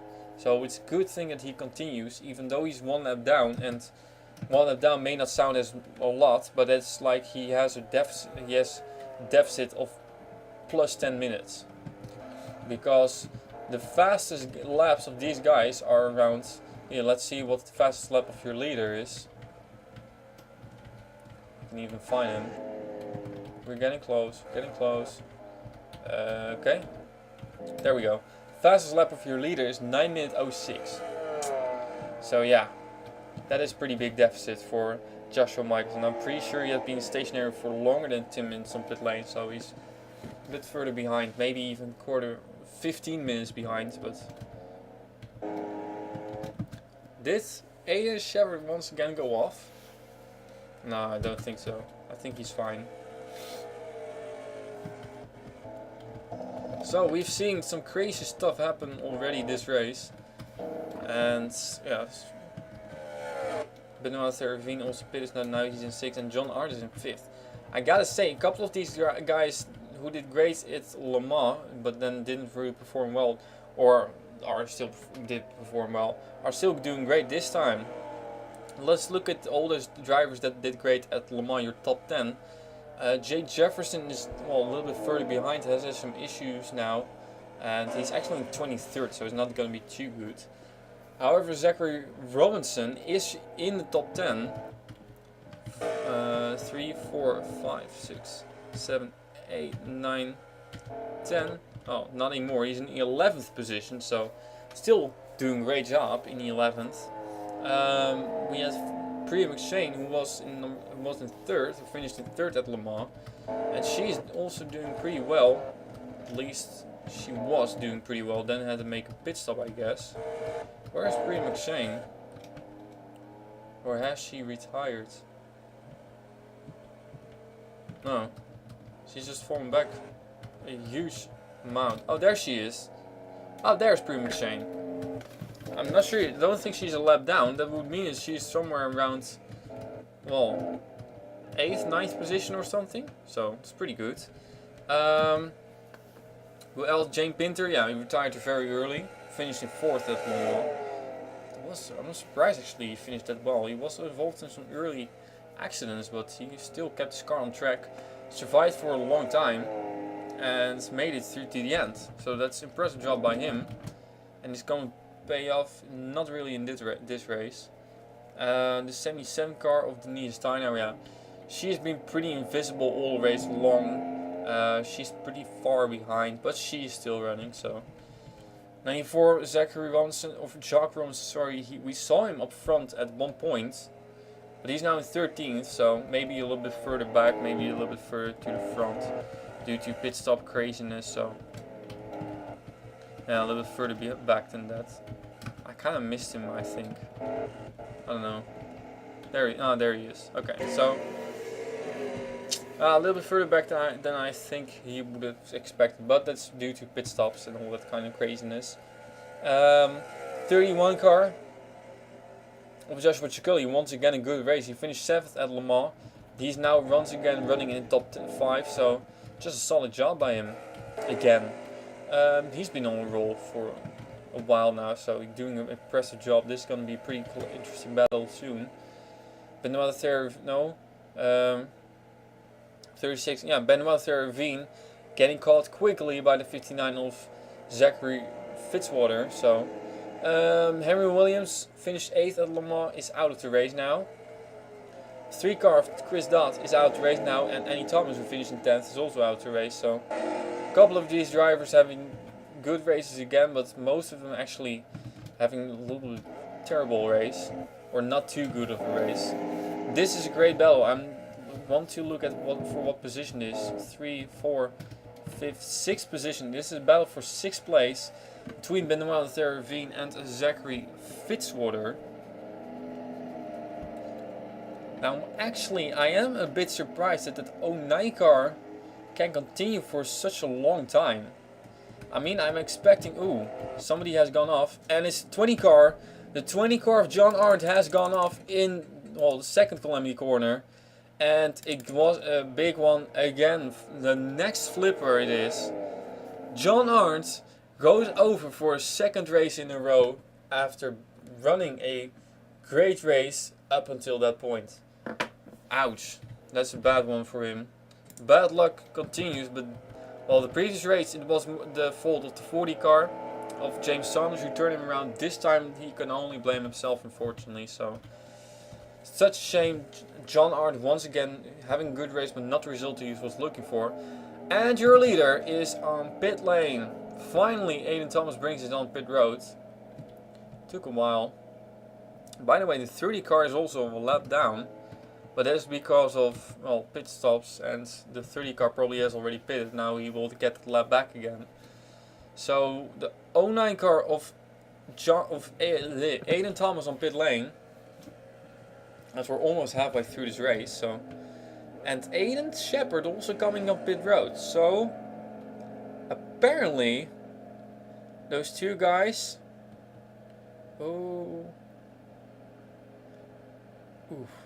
Okay. That's a long wait for the 09 car, but he's going again, so I think he will be fine. He has probably had to repair some damage now. Probably Aiden Shepard will get a little bit faster pit stop now. The gap was 28 seconds before they crossed start finish line. I'm wondering what it will be now. Remember, again, 09 car was stationary for a bit longer. Can Aiden Shepard continue to go? Don't hit that 30 car. Wait. Well, he's waiting for a long time. Oh, Iman Rakoto Rimanana has gone off. The 33 car has gone off, just popped on pit lane. And that's no good. And the 25 car had a very long stop. And that he has been passed by the 87 car. Skylar Fleming with a quick pit stop. Now the question that leaves me. Look at this. He just put on right side tires. And now he can go again. And he goes immediately. And that has handed him over second place because he's in front of Aiden Shepard. Also Cody Smart on pit lane. Is that planned? Don't think so. No, next one. Cody Smart will be flip number 9 of this season. Ouch. And a big one as well. And will be flip number 5 of this race already. Now as soon as he got on pit lane, there was already the 31 car of Joshua Jacolis again on pit lane. That's very early. He was the first one of those top 5 drivers who to pit. So I'm surprised by that. Iman Rakoto Manana has also retired. And it's either that first calamity corner or the second one. I think it's gonna be the... Oh no. He was running right in... Oh no, he has mechanical issues. And he just slowed down and he's gonna stop on track. And the 33 of Iman Rakoto Rimanana again having a good run. And remember, he has that penalty of 30 seconds. Now it doesn't really count. If he retires, the penalties just will be taken away, sort of like. But man, what a heartbreak for him. Now it's game over, I guess. That's such a shame. Now there has been one of Theravine on pit lane. And that's also very early. That's too early. He just drove in on pit lane, I guess. Yeah, he did. But huh? Weird. Okay, so he was running again. Now did he go off in Calamity Corner? It was right behind the 59 car who did go off some sort of ish. I'm wondering why. He had a great battle going on with Zachary Fitzwater. But he's so much slower. Did he get turned by the 59 car? Now I'm starting to wonder maybe something did happen between him and the 59 car. Yeah, there he was. No. He has... Okay, so he got held up by the 20 car a little bit, maybe. The 59 car got held up a bit more than him. And then, at one point, suddenly, the 59 car ends up in front of him. Look at this. Oh, yes, he did get turned by the 59 car of Zachary Fitzwater. And that's probably going to be a warning for the 59 car as well, so it's a shame. Battle was going on pretty strong, both of them doing a great job, and then this happens.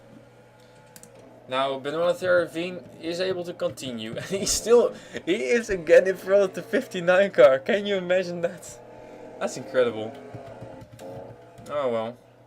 Ooh, into the wall with 30 car a little bit.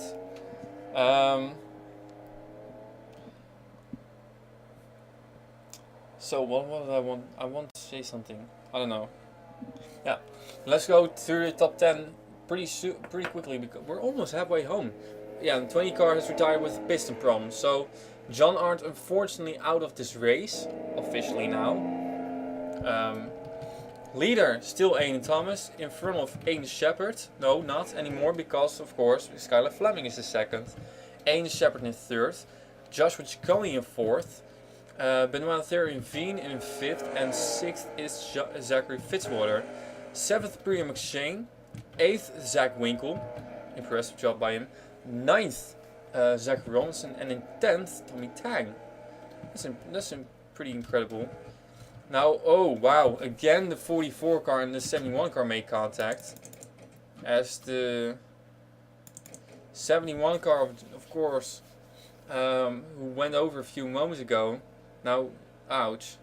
There Mitch Brett gets into him. That will probably cause the 44 car to have a little bit longer pit stop. Lose some time. But he will be able to continue. Unlike the 71 car, who's flipped over big time, is out of this race, and it's over and done for Cody Smart. So, Calamity Corner, well, both Calamity Corners, because I can officially say now that the second Calamity Corner is also going to be the Calamity Corner, and maybe even that one is worse than the first one, because if you hit that wall, you're going to flip over 9 of 10 times. So this is your leader, and your leader. When we get back by the way, in a few moments we will get an onboard lap.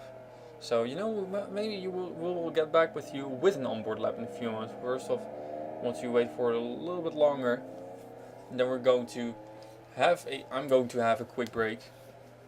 Okay, so somebody has gone off here as well. I see skid marks. I want to know quickly what happened over there. I don't see skid marks anymore. Doesn't matter. Oh, Control N, thank you. Now I'm going to rewind it quickly. See if I can find something that happened over here. If I don't, no problem. I will just continue. So, here we go.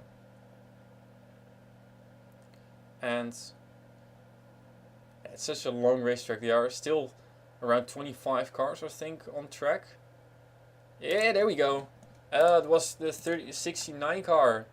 It was the 69 of Amy Shelley, who will get turned around over here by the 13 of Tommy Tang. This happened just a few moments ago, and into the wall she goes. We've seen cars crash over here before, by the way. This racetrack has quite a lot of spots where we've seen crash before, and Amy Shelley is retired from the deal. I think she has retired. I'm not sure if it was due because of that crash. It might as well have been because of that crash. Might as well have been because of something else. Oh, she also hit the 33 car coming up pit lane. Yeah. So I'm going to rewind it quickly now. See if she also has gone off in Calamity Corner. Otherwise, I guess it's because of that incident with. Oh. Huh? Okay, well, once again, who was it that turned her around? That's something I forgot for a moment. But she has survived Calamity Corner. And she got turned around, oh yeah, of course, by the 13 car of Tommy Tang. And look what I found then after that, while replaying. It was, there's the crash once again. Once again, race ender for Amy Shelley. Now the 44 car of Mitch Brett has also gone off. Where? Just a few moments after they meet the 69 car. Was it Calamity Corner where he went off? No, it was not. Oh, and he went off together with the 94 car, and this actually caused some damage to both of them. This same spot is where the 71 car went off, I think, together with somebody else, I don't know. But Mitch Brett also has gone off, but it is continuing again. So piston problem for the 29, 69 has retired due to an accident, and that's all your retirements. Now we go, of course, 71 car is still in pit lane. Where is your leader? There's your leader. The 09 car of Aiden Thomas, and he has been doing a pretty great job so far at this race, and not really under threat of anyone yet, except for that this guy is flying. Skyler Fleming. Oh, but he's not alone, because the 25 car is also pretty close behind, so The top 3 is not too far away from each other, so we're gonna see what the gap is between all those guys. First off, of course, the 09 car is going across the start-finish line, Aiden Thomas. He had 28 seconds over Aiden Shepard. He comes on pit road again. He said he can. That's a surprise. Oh no. Oh no. Calamity Corner. Does Calamity Corner strike? Oh no. Oh no. No. No. Okay. I don't know why the 09 car's on pit lane then. But he has been passed now for the lead. He has a crooked rear wing. Something happened to Aiden Thomas, because this is also not a planned pit stop. He doesn't even change tires or something. Well, he does. Right side tires. Weird. I don't know what it is, but big problems for Aiden Thomas. And at that point, it is this guy who takes over the lead, Skyler Fleming. And you can see he is only 2 seconds in front of the number 25 car of Aiden Thomas, who has been leading the first part of this race. So, ladies and gentlemen, we are not yet done with this race. We still have a great race to come, and we already had a great race. So I would say stay tuned. We'll be right back after this quick break with more action over here at the Nürburgring Nordschleife in the Martini Endurance Series season number 4. Ladies and gentlemen, welcome over here, back again at the Nürburgring Nordschleife in the Martini Endurance Series season number 4 with this awesome battle for the lead. It's the 87 of Skyler Fleming versus the 25 car of Aiden Shepard. And of course, Aiden Thomas still on pit lane. I looked back if I could find anything, nothing. I have no clue why he is on pit lane, and that of course is pretty bad. Well, for now it's good news for these leaders, but it might as well be bad news, because if a leader like he for no reason comes to pit lane, has an issue, who knows what these guys are up for. Everything is still possible in this race, and don't count out anybody who is still in the race. Skyler Fleming and Aiden Shepard.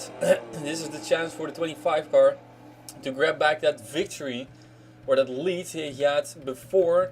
He had a weird pit stop-ish and stood on pit road for a long time. Here he comes again on the 87 car. Fleming blocks through the S's onto another pretty long straight, fast straight.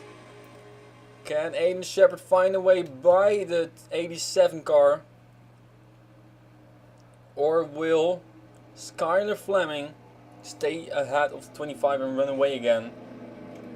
It's been an exciting race so far, with a couple of lead changes, many passes, but especially many incidents. And so far we have around 23 cars still in the race, 21 cars on the lead lap. With the 20 car, John Art, your most recent retirement, and of course still that number 09 car of Aiden Thomas on pit lane. He is still on pit road, and I have no clue why. So weird. I have no words for that. Aiden Shepard has backed up a little bit, so 87 car of Skyler Fleming has a little bit more room, allows us to go through the rest of the top 10, as we got now Joshua Ciccone in the 31 car in 3rd place. He has been all day long somewhere around, well, what is it, top 5 or something, but now he is creeping more and more towards the front. In 3rd place he is now. 4th position is Benoit Ravine in the 36 car, who's also done a pretty great job, even, well, despite hitting the wall a few times. 5th position is the 59 car of Zachary Fitzwater, that also pretty impressive job. Then in 6th position we got over here the number 4 car of Priya McShane, also a big surprise actually. 7th position is the 67 car of Debbie Myers, who has a completely mangled up race car, but for some reason manages to still race in 7th, all because of, well, pit stops. Then because in 8th position we got the 48 car of Zachary Robinson, and he has just gone by the 59 car of Zachary Fitzwater, who I kind of lost. I think we've already seen Zachary Fitzwater. Yes, there he is. So then I think I'm not sure if that's correct what I mentioned with top 10. But anyways, we'll skim through the rest of the top 10 here. And with still Aiden Thomas on pit lane. So much has happened already this race. We got Calamity Corner, which has already claimed a couple of victims, but we also got a second Calamity Corner, which well sort of like started last year, but now has claimed multiple victims, and Aiden Shepard has just pounded the guardrail. Aiden Shepard in the 25 car made a little bit of a mistake in one of the S's and went off track pretty big. And that has done quite a lot of damage to the right side of that car. Now for sure he has lost ground to Skylar Fleming in the 87. But I hope for him that he will be able to continue without having to make a pit stop and without losing speed or anything. Because that will be devastating for him, as somebody has gone off Joseph Nestor in Calamity Corner. So not too big of a problem. This is quite a lot of damage to Denise Steinhauer. I'm wondering if she also went off. Oh, she did. Good grief. Denise Steinhauer went off in big time as well. She just got loose. And she slams the guardrail. And she's going to be the second flipper of today in Calamity Corner. Just like Henrietta Fitzwater. Flip number 10 it is. Flip number 6 of the race. And this is probably going to be race over for her. And still the 09 car on pit lane. Can you believe it? He was so strong all day long. Was pretty much worked his way from around 3rd position all the way to the lead. Has been there for such a long time. Took advantage of the 25 car of Aiden Shepard. Also having one of those unknown problems and losing a lot of speed. And now he finds himself on pit lane with also one of those unknown problems. And I'm hoping that he will be able to continue at some point, because this is not really looking good. The 2 car of Zach Winkle has retired. So the next retirement on the list, it is Zach Winkle. And it leaves us with 22 cars still left, probably 21 after Denise Steinhauer retires. Now I'm gonna stay with these guys for a short moment, because we are almost in Calamity Corner. And I want to see if they both can survive this deal, because that's quite important. It's for the race victory over this battle. Well, at least we're only halfway through this race, so we're not even close to race ending yet. But still, very weird happening to a couple of these drivers. One thing I do know for sure, it's the 87 car of Skylar Fleming who's in the lead. Under pressure from the 25 car, can he make it through Calamity Corner without problems? Yes. A little bit of a slide. And that does allow Skylar Fleming to get it. No. Damn. Aiden Shepard to get a run on him again. Aiden Shepard in the 25 car. Now right underneath the rear wing of Skylar Fleming. Battle for the lead is on again. But I'm wondering, does Skylar Fleming still have to pit? And still that 09 car on pit lane. You gotta get tired of that. I have no clue why he is still on pit road. Nothing happened after his previous pit stop. Exactly 1 lap before this one. So weird. It's really strange. I have no clue what's wrong with him. Who has the highest speed? Skylar Fleming or Aiden Shepard? I think Fleming has higher speed. I don't know. I think actually Aiden Shepard may be gaining a bit on the 87 car. But it's not gonna be enough yet. 175 miles per hour at the end of this long straightaway. And we are going to go with some onboards the next lap. And we're gonna go onboard with either one of the two which is behind the other. See if we can catch 2 at the same time. 1, a great battle, and 2, an onboard lap. Incredible. Here we go. Now please don't pit. Oh, Aiden Shepard comes on pit lane. Oh no, that's a great battle gone. No, anyway, we'll go on board then with Skylar Fleming, I guess. I'll turn down the volume of the audio a little bit. as we're onboard over here with your leader Skylar Fleming into the first turn. Calamity, well, this is also one of those calamity corners, especially in the start of the race, but the rest of the race it's all clean green.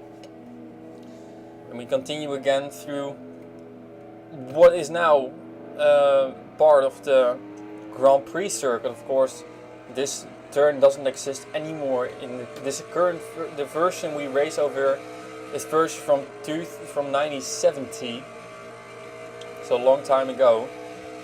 But everything has changed now. So we go into the left hand, and this turn does still exist. This is also the entry on onto the Nordschleife. It does look a whole lot different now, of course, than it did a long time ago. I'm still hoping that at some point we are going to see a current version of the Nürburgring Nordschleife in NR 2003, but on the other hand, this track is still very accurate. All these corners you see from now on until the end of the racetrack, that's all still sort of mostly the same, the construction of this racetrack. So it's just a very historical racetrack, and it proves to be that after 47 years, most of the Nordschleife is still the same as it used to be, except for with maybe some other parts. Those mountains on the right side over here all gone now. Guardrail at some points replaced by something else. I don't know what else.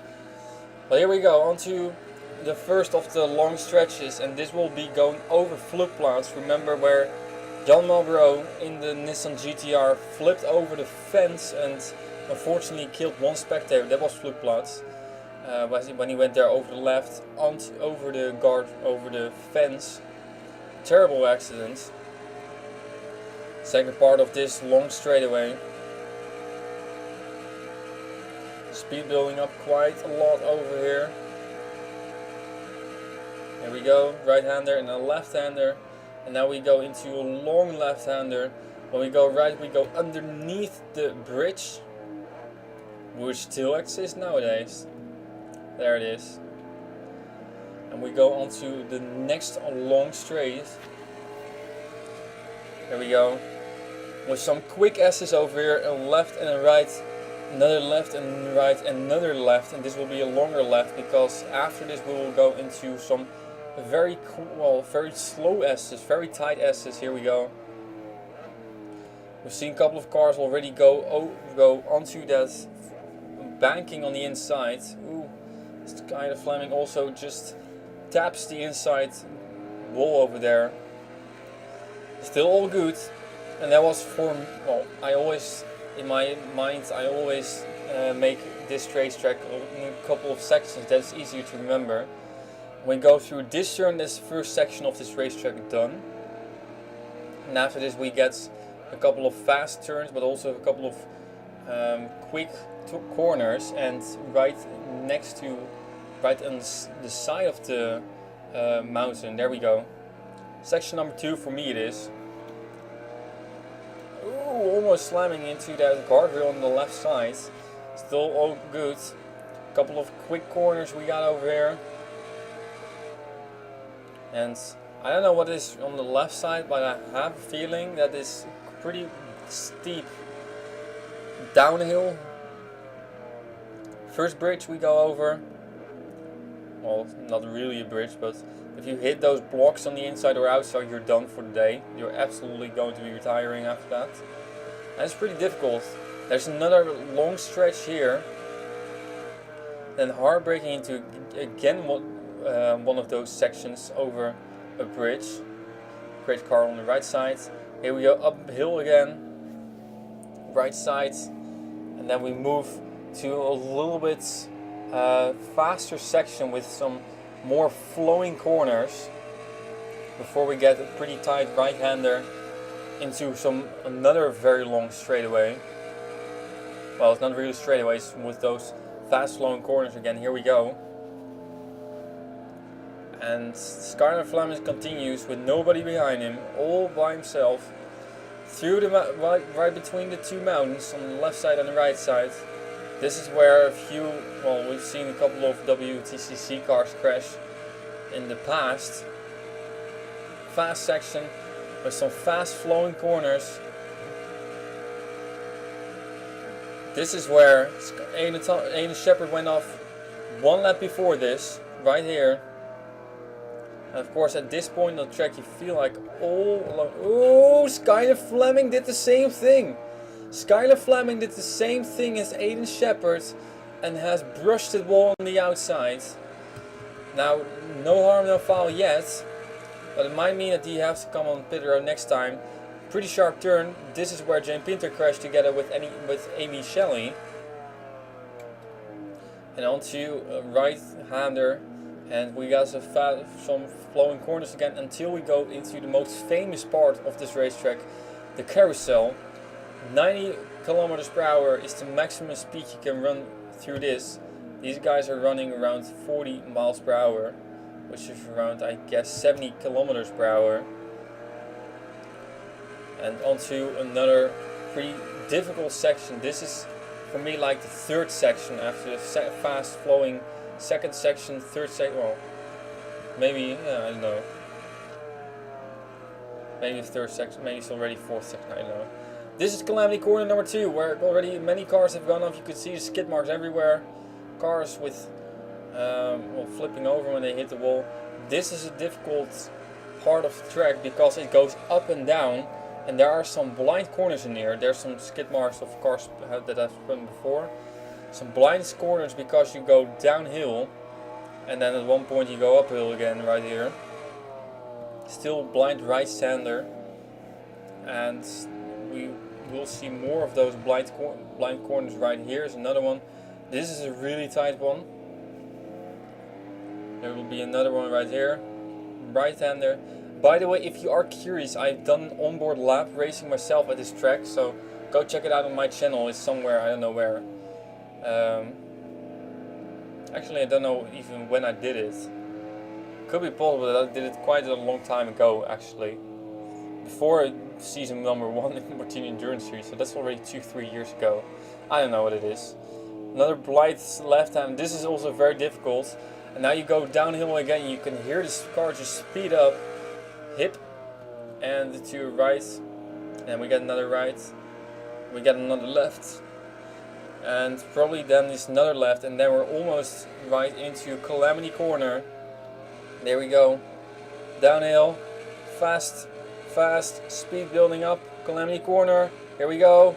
Keep it straight. It does so. And there's a car right in front of him who has gone off probably.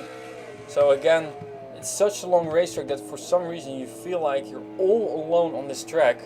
And you have no clue with what's happening behind. Of course, we see some skid marks here and there where you know cars have gone off. So it's very treacherous. It's very intimidating, this racetrack. Into the second carousel we go over here. Soon we'll get a long right-hander onto the long straightaway of a few kilometers. The longest straightaway ever, I believe, on the racetrack. So here we go, right-hander, and you can see a car right in front of Skylar Fleming. I'm not sure who that is. It might be the 30, it might be the 67. But one thing is for sure, is somebody also creeping up behind. Not sure who that is either. But Skylar Fleming, still your leader, has gone off momentarily, but don't think it really did a lot of damage to his car. Speed building up once again, 163 miles per hour. I'm pretty sure he can go faster than that. Fifth gear. Underneath the bridge, and at this point you know you have to brake for the left-hander. Don't brake too hard because it's still a quick left-hander. Then we got the S's again, which is slowing down. Left, right. And there's another one where we've seen a Mercedes GT3 flip over a few years ago. And now we go back again onto the front stretch, and that was one lap around this beautiful racetrack. Absolutely awesome racetrack with Skylar Fleming, the Nürburgring Nordschleife. And who was that behind? Ah, that's Joshua Ciccoli. So that is indeed second place, Joshua Ciccoli now, who has gone ahead of, man, Skylar Fleming. Oh no. Joshua Michaels is gone again. The 44 of Mitch Perez has retired. The 01 of Tommy Turbo has retired. And that's it. So again, still that 09 car was in pit lane. Ouch. The 30 car has also had something. There's Aiden Shepard, finally cross the start finish line again. There's the 36 car of Benoit Terravine. So, quick replay. What happened over here? Mitch Brett's first one to retire. And then after this we will get the 01. So Mitch Brett's pretty big crash somewhere maybe. Oh, I just retired my screen as he came on pit lane. So Calamity Corner maybe, I don't know. We're gonna see what happened to him. The weird thing. Oh no, he got past. Never mind. Did he hit Calamity Corner? I didn't even think he hit that wall. I did. Ah, that's too slight to cause big issues. So something else must have happened to him somewhere. Which also reminds me. Ah, there he goes. Oh, so he got turned around by the 94 car, I guess. No, he turned the 13 car around. He did it himself. Okay, so Tommy Tang in the 13 car. There's no better camera angle, I'm afraid. Tommy Tang in the 13 car got turned around by Mitch Bretz. He goes around Mitch Bretz. I don't know if that really was the issue, but well, they were all very, very close together. I'm guessing that was the problem. So, yeah. Well, maybe something else happened before this. Weird. Well, he was much faster before this, so strange. Anyway, let's go to the 01 car of Tommy Turbo next up. So Tommy Turbo has also retired for whatever reason it may be. Let's see. Okay, so he has some damage now. I guess he went off in Calamity Corner. Or the second Calamity Corner. No, he did not go. Okay, he went off in Calamity Corner. There we go. Whoops. And, oh, that's a big one. Yeah. Okay, so that's pretty much what took him out of the race. Definitely what took him out of the race. Now here's Debbie Myers in the 67 car. I think somebody else has gone off somewhere. The 48 car may have a little bit of damage as well. I think Debbie Myers went off in Calamity Corner as well, this lap. I don't know. But she has a huge amount of damage. Oh, she really has a big amount of damage, so we'll fast forward to... Oh, okay. Zachary Robinson also went off. And that was not planned. And he got lucky with this one. There we go. Oh wow, almost tips over on his side. And he doesn't even lose a whole lot of time with that. Lucky break for Zachary Robinson to escape this one. Now Debbie Myers in the 67 car. No, I don't know. I don't know what it is, but she's on pit lane. Oh, not even too bad. Still, let's see what else. Okay, there's 48 car on pit lane, and he's going again. Now I want to go to the leader again. There we go. Skylar Fleming in the 87 car is your leader. And in all honesty, he has done a great job today. Of course, he's gone off at 1 point. But still, not too big of an craziness. So that's good news for him. We got second place now. The 31 car has made a pit stop. Where is the 31? Has the 31 taken over the lead? Yeah, okay. So Joshua Ciccoli has taken over the lead. Never mind. So the 31 car of Joshua Ciccoli finding his way to the top 5, and again, just like Benoit or just like Skylar Fleming, pretty much has taken over the lead. Doing a great job on the cross start finish line. By the way, we have 1 more hour to go. That means that we're almost 2/3 of this race into the books. And Joshua Ciccoli is your leader with Skylar Fleming in second place. Third, then we got 25 Aiden Shepard, who still I think will be will not be really satisfied if he just finishes third or second. I think he really wants to have this win. after his car has been so fast, so dominating in the first hour of this race. So 4th position is still Benoit Therrevin, and in 5th we got Zachary Fitzwater. Then 6th position I think is Priya McShane. 7th we got maybe possibly Hilary Sanchez. 8th we got Debbie Myers, I guess. 9th we got Zachary Fitzwater. And 10th we got Jacques Robinson. Helicopter coming over. So still that 09 car on pit lane. Man, what a heartbreaker it has been for Aiden Thomas. He has had such a great race going and everything just went south on him. And well, bad luck struck, I guess. So Joshua Jacali, your leader. How far in front of second place? 87 car, not too far. This is still pretty close battle. Now, I think the 31 car will have to pit pretty soon again. I mean, these pit strategies are really strange. I still also have no idea why that 09 car is on pit lane for such a long time. Still have no clue whatsoever.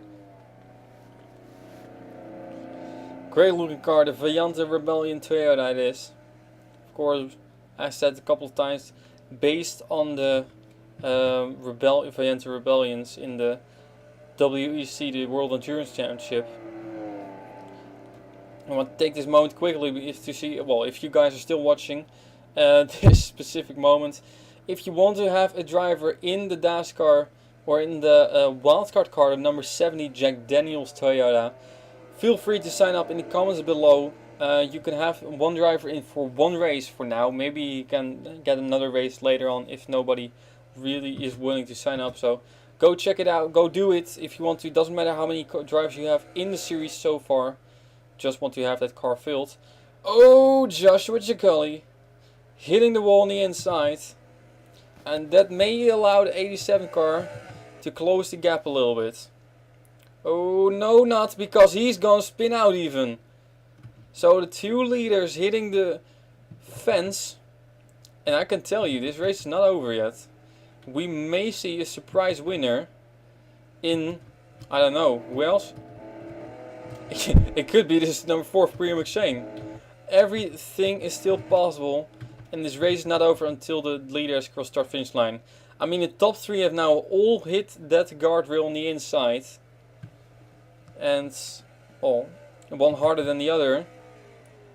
But everybody, for some reason, seems to be hitting that wall now. Also the 30 car, it has been going great for such a long time, but not anymore. And the 87 car is seriously slow now. Skylar Fleming is seriously slow because he is about to get passed by Joshua Michaels. This race is not over. And everybody who's still in the race still has a chance to win this race.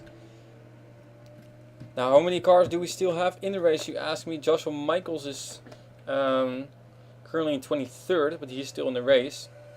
It means we got 19 cars still in the race. Oh, Benoit Therrevin. Next time, 3rd time he hit that wall. So top 4 has all hit that wall. Now Zachary Fitzwater, he might be a big advantage for him if he continues. And here's the 31 car of Joshua Jacali on pit lane. After hitting that wall on the inside.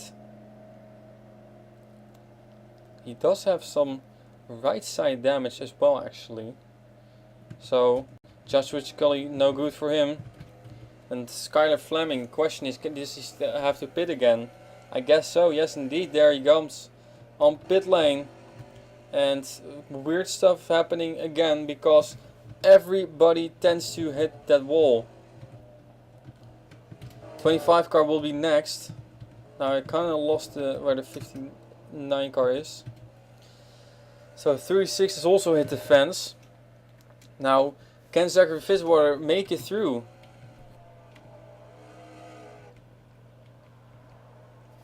Yes, he can. Interesting. So we got some pretty seriously torn up cars. Joshua Jacali is the first one to leave pit road again, so he will remain the leader. Now here's the 87 car on pit lane. Here comes the 25 on pit road as well. Aiden Shepard with big damage on his car as well. Just like the 87 car, he has hit that wall pretty hard. Now the 87 car just moves out in time again. So he will remain in second position. Now Aiden Shepard will have to fear for his third place. Except for that Benoit Ravine also comes on pit lane. Zachary Fitzwater in the 59 car can be the real moneymaker in this deal. Oh, Benoit Ravine is having a kerfuffle with the 30 car of Patrick Smith, and this might be bad news for both of them. Okay. I think it will be worse news for Patrick Smith, and not necessarily for Benoit Ravine, but he may have to repair some damage in this deal. And he does have to. And he might lose third place in this deal. And Zachary Fitz was fourth place. Okay, Aiden Shepard goes again. There goes Benoit Ravine again as well. So, how bad is it, the damage to those guys? I don't know. We'll have to wait and see, I guess. There's Priya McShane onto the long straightaway. And can you imagine? Hilary Sanchez is not even... sorry. Hilary Sanchez not even in Calamity Corner yet. That's how big these gaps are. And that's what I meant with, well, if you have a 30-second time penalty, it doesn't really affect you too much. Because you will be, well... The gaps are so big. I mean, take for instance this 33 car. 33 car is currently in 15th position. If he gets his 30-second time penalty, he will lose one position. Yeah, that's how bad it will be for him. One position lost for Imran Rakota Arimanana. My goodness, still difficulty with that name. So I'm pretty curious about the gaps now. Here we got the 31 car of Joshua Chicoli, and here is the 87 of Skyler Fleming. I think the gap between the two will be at least 30 seconds. There's Aiden Shepard, who is not too far behind the 87 car, I guess. Well, maybe he is. But Benoit Ravine... Benoit Ravine has stopped on the racetrack, and that is going to be trouble for the 36. And Benoit Ravine, who was running in third position, is out of this deal. I'm not sure if he will retire or if he will be able to continue, but big problems for the 36 after he was having such a great run. That's really a big shame for him. And these guys are still going strong, and I'm really surprised that Debbie Myers is still even in this race with all that damage, but well, I guess she's doing a pretty great job then. Here's some battle between, well, one left car at least. And your leader is right here, Joshua Chicoli. Yes, he has hit the wall, but so did Skyler Fleming, so did Aiden Shepard. And Benoit Ravine is nowhere now. So fourth is now the 59 car of Zachary Fitzwater. Now, he's really far behind. He was 2.5 minutes behind the leader when they crossed start finish line. However, there's still a pit stop that cost some time to be lost by the top 4. But I don't think it will be like a minute lost. Because the 59 car is still behind the 25, and that gap was 1.5 minutes. I don't know how much it is. Well, it will not be too big actually. And there's something else that this driver Zachary Fitzwater has to worry about, and that is this girl. Priya McShane is closing rapidly on the 59 car, and that could be a very interesting battle for 4th position. Man, she's really much faster. Surprise, surprise, Jacques Robinson is in front of Zachary Robinson again. And we got multiple cars on pit lane now. God damn it. Debbie Myers made a pit stop. 09 still on pit lane. And there we see the 30 and the 36. And it still does make you wonder, Did the 36 of Benoit Terravine stop on track for some reason because of the 30 car hitting him? Could be possible. We don't know. We do know that Joshua Ciccone is your leader, in front of Benoit Terravine and Aiden Shepard. Battle for 4th is on. Priya McShane is so much faster. She gained, I mean, like, it's a long track, she gained 12 seconds on Zachary Fitzwater the previous lap. 12 seconds. That's a lot. And she has to clear that 59 car quickly because Zachary Fitzwater is holding her up. Oh, sorry. And there she goes. Not yet. She went to the inside for a moment, but also look at this. They're not too far behind that 25 Aiden Shepard, eh? They can actually finish in 3rd and 4th, maybe even 2nd and 3rd now. We'll see what happens to them. At least for now, the battle between is for 4th position, and Priya McShane has the faster car of the two. That's clear. But Zachary Fitzwater is doing everything he can to hold her up as long as possible. He cannot pull it out. He cannot pull it off for too much longer. Priya McShane, here she comes. Quick move. There's 25 car. Oh, the gap is still pretty large actually. I thought it wasn't that big, but it is still. Well, Joshua Ciccone is, I think, already past the carousel, so there goes Priya McShane. Finally has found a gap by Zachary Fitzwater, and she takes over 4th position, 5th, 6th. Uh-oh. Problems for the 94 car. Did he go off somewhere?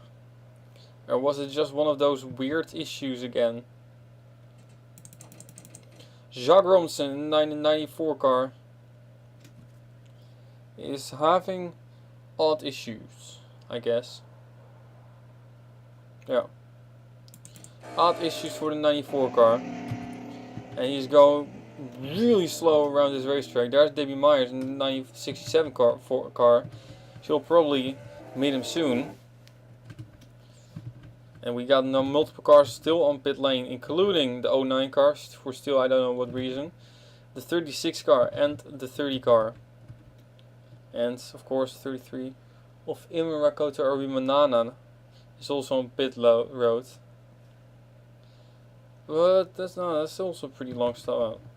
There she goes again. So Joshua Ciccone through the Calamity Corner. This time he makes it through pretty cleanly, so that's good news for him. Now let's take a look at I actually should time. I should time something. I want to know what the difference is between the two. Well, it doesn't too much. Oh, actually it's not too big. It was 24 seconds. I think it actually still is somewhere around that. Oh, not anymore. Skylar Fleming hits the wall for a 2nd lap in a row. And this one was once again a hard hit. And I think that Skylar Fleming, if he isn't careful enough, this might cost him the race. Because he has taken 2 of those hard hits now in 2 consecutive laps. Yeah, and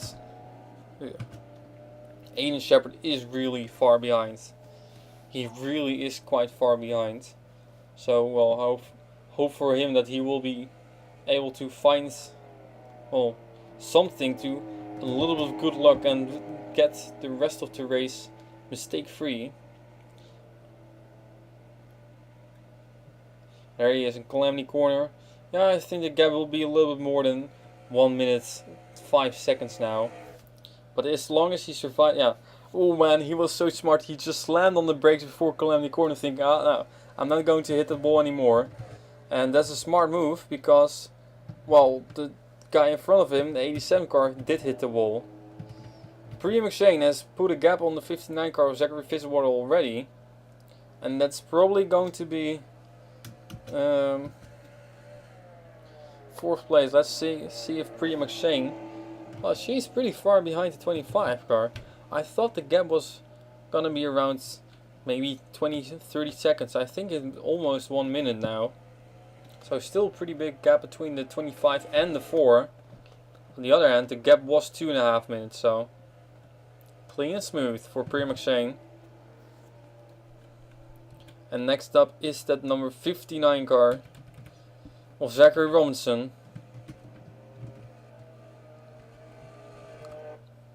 Cleanly, good, awesome. Look at this car. Man, what a beat up car that Debbie Myers is driving, but well, guess what, she's still driving. This car looks pretty clean actually. Daniel Bouchard, we haven't really discussed him all day long, but I think he just cracked the top 10. And he's, oh, they cracked the top 10 now, passing the 94 who has those unknown issues, but fantastic job he's doing so far, Daniel Bouchard. There's Joshua Miles, yeah. What could have been if he didn't have that weird issue? Well, weird issue, at least we know what happened to him, so that's something. And Benoit Theravini is on pit lane again. And there goes his second place to Aiden Shepard. The 25 car goes by on the inside, on track. And that is second place for Benoit Theravini gone, simply because of him hitting the wall. Now the regular 3 guys are still on pit lane. 2 we know what happened, 1 I don't know, still. But Benoit Theravini again had to make a pit stop, and now he is behind the 25 car, Aiden Shepard. Now the gap between Joshua Ciccoli, let's see, also look at lap times. He ran in 10 minutes 58, wow. And in 11 minutes 12, so that's a slower lap time, but that's also including pit stop and all that kind of stuff. So the 25 car is now 1 minute and 20 seconds behind the leader. This is even longer. Skylar Fleming will probably be a little bit more than that. Now I'm very curious. Okay, Priya McShane is on pit lane. So the 4 of Priya McShane has made a pit stop. And I'm going to put my laptop down for a moment. So the 4 is on pit lane. Made a clean pit stop, I'm pretty sure of that, but she has lost 4 position again to Zachary Fitzwater. Look at the gap is not even too big.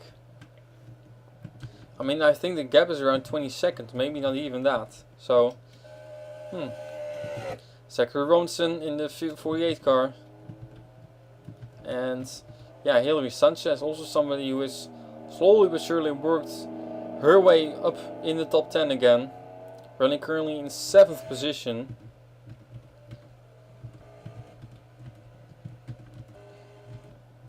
And 8th Debbie Myers, 9th Daniel Bouchard, and 10th is now Tommy Tang, who is just past the 94 of Jacques Robinson. We have now 16 cars in the race, 18 cars on track. Because, well, not true. 16 cars in the race and 16 cars on track. Because the 30, the 07 and the 09, actually 07 is on track. Man, I lost the... Yeah, it's really weird what's up with this car. Talk a little bit Irish. So the 36 car... Yeah, he's still dropping back. He's still scored in 7th. Benoit Theravini, of course. He's on pit lane now, so... And that's your leader. Joshua Ciccoli. With a big margin over the 25 car, simply by staying sort of out of trouble. Because both Aiden Shepard had that weird issue happening. Skylar Fleming hit the wall. But Skylar Fleming, I guess, is closing the gap to the 25 car a bit now. So we'll keep an eye out on them. Now Zachary Fitzwater, there we go. Priya McShane. Zachary Robinson. Yeah, 3 cars on pit lane.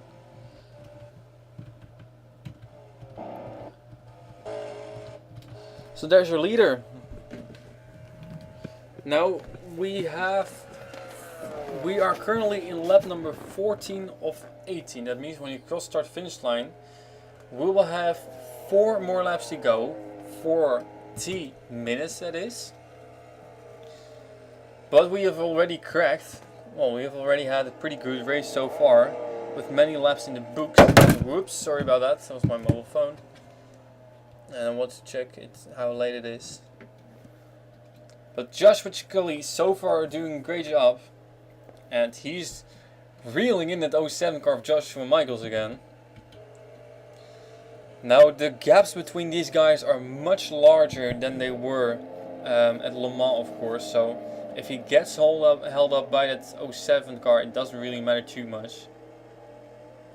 As long as he doesn't turn an 07 of Joshua Michaels around and cause himself to crash as well. That would be pretty bad. So Joshua Ciccoli has used the experience he has in the Phillips Cup series and in some other series in the Le Mans race to keep his calm and be conservative. But oh no, that's not what he's doing, and he's turning Joshua Michaels into the wall, but everything ended up without too much of a problem. So luckily for Joshua Ciccoli, he's fine. There are some skid marks over there as well. I'm guessing that's still because of Tommy Tang. So yeah, the battle between... I think the battle for second position is not over yet. I think Benoit Théophile, you can hear the 25 car in front. There he goes. 1, 2, 3, 4, 5, 6, 7 seconds around. It's approximately 7 seconds between the 25 and 87 car. You can see him running in the back over there. There we go. Yeah. And that's all very far behind the 31 of Joshua Ciccoli still. Around plus minute. But still, the battle for second is on. Now Zachary Fitzwater is of course in 4th position. Of course, the main thing is who has to come on pit road again and who doesn't. Because we know that the 59 car, he has, well, pit stop advantage. I'm not sure if he has a pit stop. Maybe he has a pit stop advantage. That's the 4 car. Maybe there's on the same strategy because we know that the 4 car of Primoz pitted the previous lap. But maybe the 59 car pitted the lap prior to that. And because he was a little bit in front of the 4 car before. He is, most of the times he has been in front of the 4 car. So second Robinson, Hillary Sanchez and Daniel Bouchard. And here we got Tommy Tang rounding out your top 10. No, Debbie Myers rounding out your top 10. So, pit lane, still the same. 3 cars on pit lane. A weird situation. So I gotta come back on that. We got now 19 cars in the race. 3 of them are on pit lane. So I'm guessing we got 16 cars in the race, of which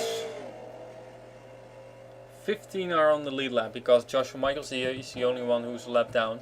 Well, he's now 2 laps down, so. Calamity Corner. Yeah, of course, next time when these guys cross start finish line, we're gonna see where they are at concerning the gaps between first and second, especially. And second and third, I'm pretty sure that it will be not too big. Well, it was 7 seconds before I checked, so if the gap is already fewer than or smaller than that when they cross start finish line, we know that the 87 car is closing, and vice versa, of course. If the gap is bigger, then the 87 car is losing on the 25. Yeah, and this battle is also going to be interesting. I'm not sure what the gap is between the 59 car and the 4. I don't think it's actually too big. I don't think it's more than 20 seconds. So there's the 48. Yeah, that's 48 car Zachary Robinson. Okay. Oh, actually, I wasn't even looking at that. I want to see where what the gap was between the 59 and the 4, but oh, I guess I cannot see it. So Joshua Ciccoli is on pit lane. Joshua Ciccoli and Joshua Michaels are both on pit lane. So the 2 Joshuas are on pit lane. While one of the Shepherds, one of the Aidens is also in pit lane, and the other one is, well, a little further behind. So pit stop done by Joshua Ciccoli. That means he got lost around half a minute again. That means that when Aiden Shepherd cross start finish line, we'll have to distract half a minute from that, because the 87 car is on pit lane. Now with the 25 car also pits now, which I highly doubt if he does. It's gonna be, well, pretty big as well. Then we can just say, well, okay, that's gonna be the gap. Now he's not coming on pit lane, so Aiden Shepherd, let's see what the gap is when he crossed start finish line. It was 1 minute 20, it was now 1 minute 13. Minus a half a minute approximately. I think he only has half a minute of deficit.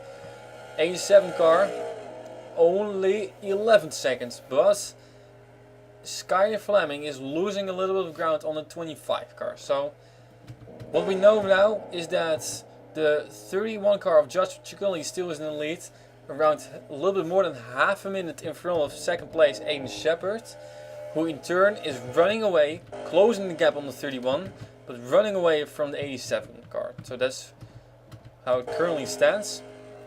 Now of course you're gonna see what's up with the 59 car when across start finish line, if Zachary Fitzwater is actually gaining or losing on the 31 of Joshua Ciccoli. So we'll see. Or will you have to come on pit lane now? No. It was 2 minutes 21, that's quite a long way. Yeah, it's now 2 minutes 17. Still pretty big gap. Of course, they're now in front of Pre McShane, who's also made a pit stop and lost around a minute with that. I don't know.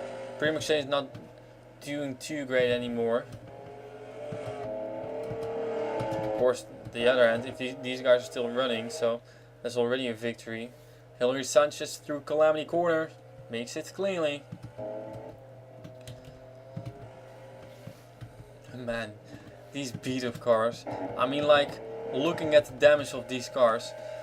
There's Joshua Ciccoli, who is just being passed again by Joshua Michaels. That's also surprising. But, oh, this is gonna be interesting. Joshua Ciccoli is slowing down quite a lot. It for some reason it seems like when these guys come out of pit lane, they're really slow for one lap. Maybe it is a matter of cold tires. Sorry about that. I don't know. Maybe it is a matter of cold tires, but Joshua Ciccoli with a car which doesn't have a whole lot of damage, so he's done great. The 62 car had a slow lap in the beginning. That's what ruined his race, sort of. He's now also a lap down.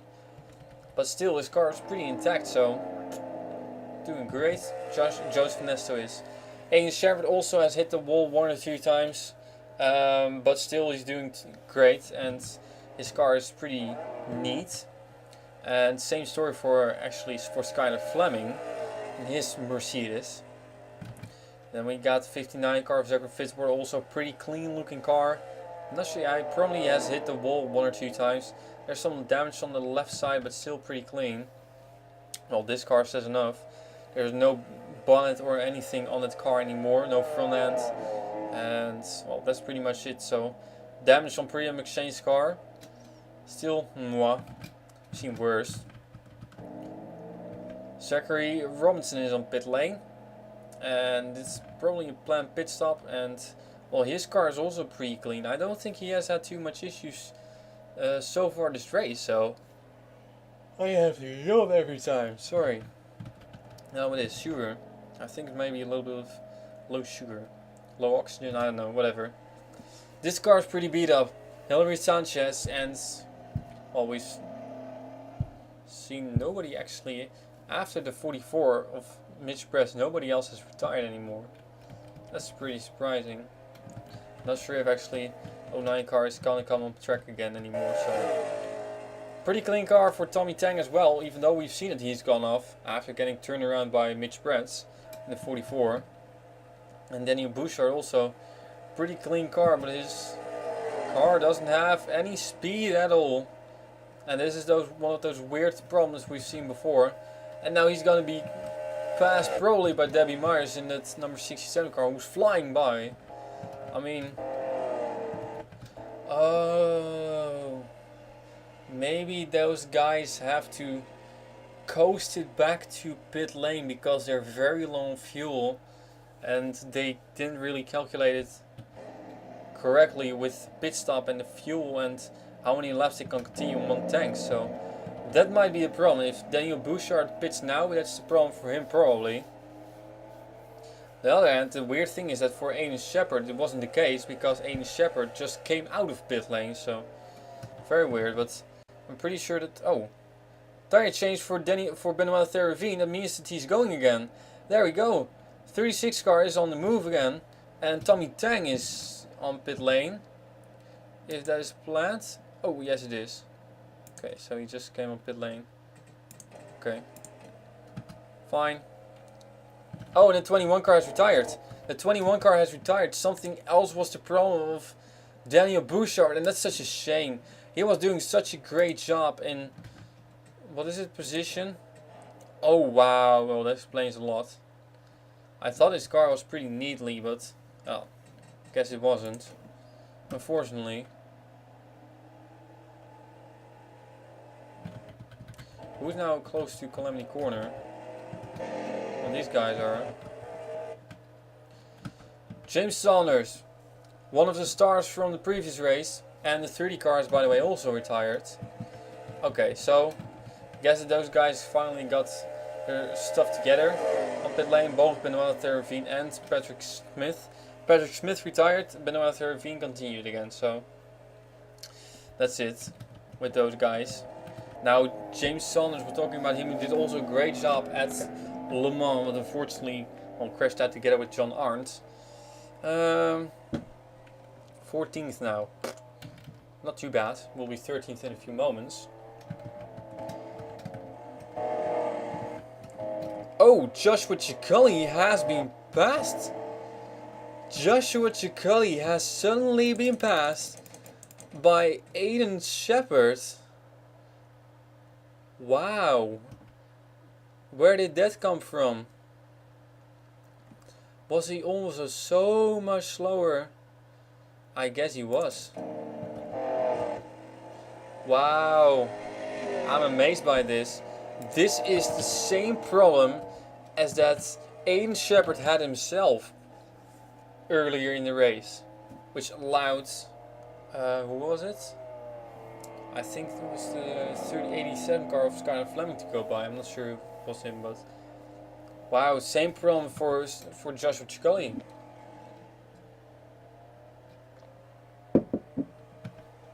Strange. Oh, Skylar Fleming. Almost going off track. So we got a new leader again. Well, new leader. Back up front, it is Aiden Shepard. The battle is on between the top four, and probably all four of them still has a chance to win. It's all a matter of who has the least amount of issues. Joshua Ciccoli. Weird. He's running in second gear. That's also not really how it was supposed to. And here comes Skylar Fleming. Man, these guys are pretty close together actually. The gap between 25 and 87 car is now a little bit bigger, so 25 is still the fastest car of the top 3 now, definitely, with the 31 car having issues. But the battle for second, which probably won't even be that big of a battle. Joshua Ciccoli is going to be reeled in by Skylar Fleming. And there's Zachary Fitzboy. Yeah, he's so far behind. I mean, like, he was was a full minute behind the 25 car. Now, the good thing is that the 31 car still has those issues. So, of course, the deficit of 217 is on the 31 car. And that's not nearly as big anymore. Well, Zachary Fitzboy is already in Calamity Corner. Ooh, there he goes. Now he's going to lose a little bit of time. There's Pre McShane. So far, I don't think too much problems.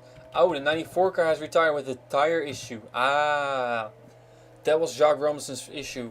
He had a tire problem. And that's a shame for the 94 car. That's what caused him to retire from this race. Well, remember what I said earlier in the race? That probably not going to be, or going to be less than 10 finishers. Well, guess what? How many cars do we still have in the race? I don't know. 12, 11, 13, 14, 15. I guess 15 cars still in the race. Yeah. Oh, somebody has gone off there. And this is Joseph Ernesto. I think I've seen one person do this before, and one person was John Cialdino or Joseph Ernesto, one of the two. Oops. A little bit of a slipper for the 62 car. Okay, so the gap between second and third is only 2.5 seconds, maybe not even. And the 87 car is now 21 seconds behind Aiden Shepard. So Aiden Shepard is running away again from the 87 of Benoit Théravine. But is the issue still? No. I think Joshua Ciccone has found his speed again. So strange. So strange. Corner braking 137. Yeah. Okay, so they're up to speed again. Well, that will be Joshua Ciccone. That will probably be making him stinksour. But he's still going again. Again. Whatever. That's so weird. I have never seen one of those crazy races before. Strange. Now I'm kind of wondering, I do want to know quickly if maybe the 94 car, if he did go off somewhere. We know that he was going very, very slow on track.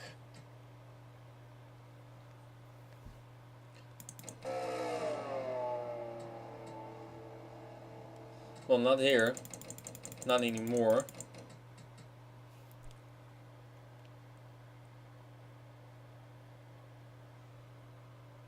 I'm wondering if it was this lap that he retired, or that maybe it was the next one.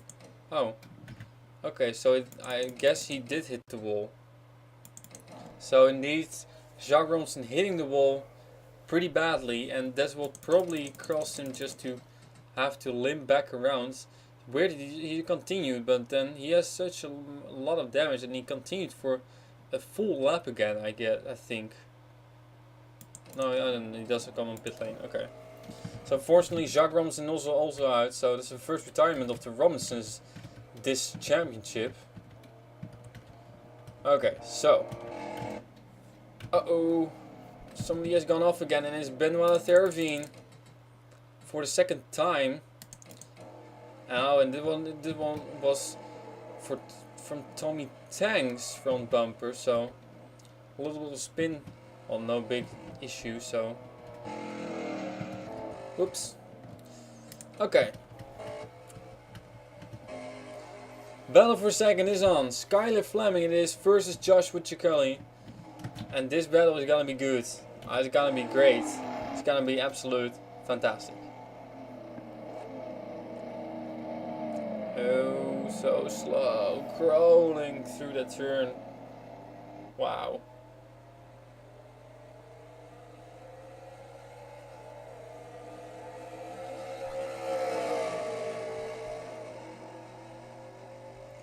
So the 31 of Joshua Ciccone still fighting very hard to hold off that 87 car, while Aiden Shepard is pretty much driving away from those guys now. Oh, move mate. No, not yet. Here they go. I mean, they're just really like crawling through this section. Still they're running 60 miles per hour, so still pretty fast.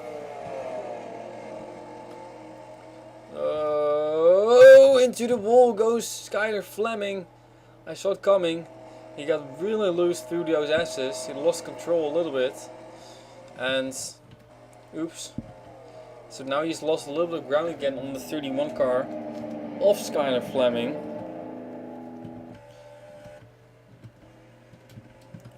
Oh yeah, I want to go through the top 10, huh? Yeah, that was one I want to do. Through the standings, when we cross start finish line, we'll have 2 more laps to go. Here we go. Aiden Shepard is your leader. With second is the 31 of Joshua Ciccone, battling very, very hard with Skylar Fleming, who's in third. Fourth, we got Priya McShane now, right in front of the 59 of Zachary Fitzwater, who's in fifth. Sixth, we got Hilary Sanchez in 18, with in seventh, Zachary Fitzwater in 48. 8th we got the number 67 of Debbie Myers, who may be coming in pit lane again, yes. So for now we got the 9th Tommy Tang in the 13 car, but will not be for too long. And in 10th position we got the 36 car of Benoit, no not, in 10th position we got the 54 car, whoa, of Jay Jefferson, and not anymore because he's just been passed by the 33 car of Imran Rakoto Aruma Nanana. But remember that driver 33 car still has 30-second time penalty. Then we got the number 40 car of James Saunders in 12th position. 13th position is the 62 car, I think, of Joseph Nesto. And then, well, that was it. Of course, there are a few drivers that are laps down. For instance, the 36 and the 07 car. So, yeah. Joshua Ciccoli has run away a little bit again from the 87 of Skylar Fleming. So the battle still is going on. And I think this might actually be a battle that will go until the end of the race. So now it's all a matter of who will have to come on pit lane. And how many cars will Calamity Corner still claim? Well, here's one of them. Ah, nice save, James Saunders. But there are still plenty of... Well, these guys, remember, they only have to tackle Calamity Corner 3 more times. But... Ow. Yeah, that could be... Every single time could be the last one, so... And if they crash now, the race is over, they're gonna throw away a victory, especially Aiden Shepard. And Joshua Ciccoli still has a chance, remember, but he has to hold off the A7 car of Skylar Fleming. So this race is still all for grabs. Battle for 4th is not too interesting anymore, gotta say. Well, maybe it will be near the end, somewhere near the end. The gap between the two, I don't know what the gap was because the 59 car pitted. So, but this race is not over. This race definitely is not over. Joshua Michaels, no 7 car. Again, what could have been trouble on pit lane. But guess what? Luckily he is still. Oh, there. Now he does hit the wall. Oh, spins out. Bang. Also what Zachary Fitzwater did a few moments ago. 21 car is out, of course, and 94 car is out. And that means that. Oh, where's your leader? Clean. Aiden Shepard has to survive Calamity Corner for 2 more times. Now, these guys weren't that far behind. I'm wondering how far behind they are now. The gap between the 25 and 31 was 18 seconds. I think it will be a little bit more than that now. I think around 26 seconds it will be. So Calamity Corner, keep it straight, guys. Okay. So, Joshua Ciccoli and Skylar Fleming both have survived Calamity Corner. Now the question is going to be, what is the gap between 1st and 2nd? And between 4th and 5th, because I'm also curious for that. Now the 18 car of Hilary Sanchez is pretty far behind, I think. These guys are all these guys have already crossed the carousel. The 18 car is not even there yet. So that's really a big deficit for Hilary Sanchez. That's like 2 minutes, maybe even already on the 59. So this race is going place, man. This racetrack is so big, it's taking endurance racing to a whole different dimension. And so awesome to see this. Oh, Joshua Michaels hitting the wall. Okay, so here we go. After 2 hours and 36 minutes of racing, your leader is gonna come on pit lane. Oh god. The gap was, I don't know, but your leader Aiden Shepard is on pit lane. Now, he doesn't. If these guys don't pit, they will take over the lead. So, the question is, will this be the last pit stop for Aiden Shepard? Probably. The question is, does any of these guys still have to pit? If not, that's gonna be good news for them. Okay, okay. Joshua Cicchelli continues, but Skylar Fleming does come on pit lane. And there goes Joshua Cicchelli. For the second time this has happened. He's gonna go by the 25. Oh, there's not there. We're not there yet. We're not there yet. The gap was 29 seconds. The gap was 29 seconds, so I'm guessing that indeed when you do a pit stop you will lose indeed half a minute. Because the gap is not 29 seconds anymore. It's just a few seconds, while the 87 car Skylar Fleming also, after his last pit stop, continues again. Well, seriously, one of these three guys are going to win this race unless they all crash out. Because Priya McShane is very, very far behind. Interesting, lovely, awesome. The battle for the victory at this racetrack, at the Nürburgring Nordschleife, is on and is between Aiden Shepard and Joshua Cicchelli. Aiden Thomas, gone. Skylar Fleming, well, we'll have to hope that both of the guys in front of him still have to pit, especially the 31. And then we'll hope for a miracle that that maybe the 25 car goes off or something. Well, the same thing is actually for Priya McShane. She has to hope that all three of them go off. So here he comes, cross start finish line. The gap between her and the leader was 1:58. Oh, she comes on pit lane. Ah, interesting. It's 2:04 now. So, oh, what? Priya McShane has retired? What in the world happened to Priya McShane?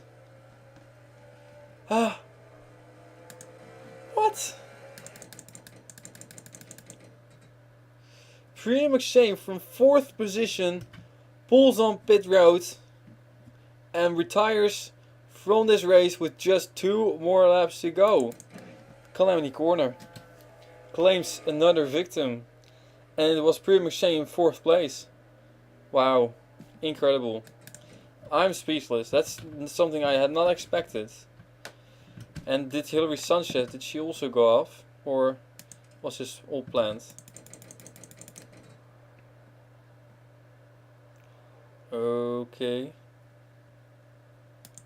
Oh wow, Hilary Sanchez. For the second, also for her it's the second race in a row.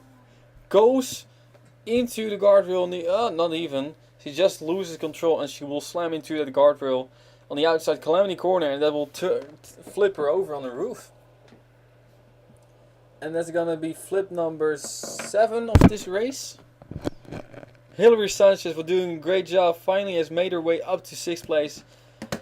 Game over. You want to see how it looks from on board? This is Calamity Corner Mayhem.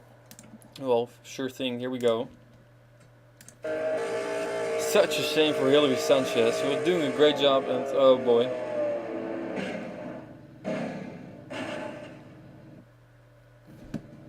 Shame. Big shame. And it's over for Hilary Sanchez.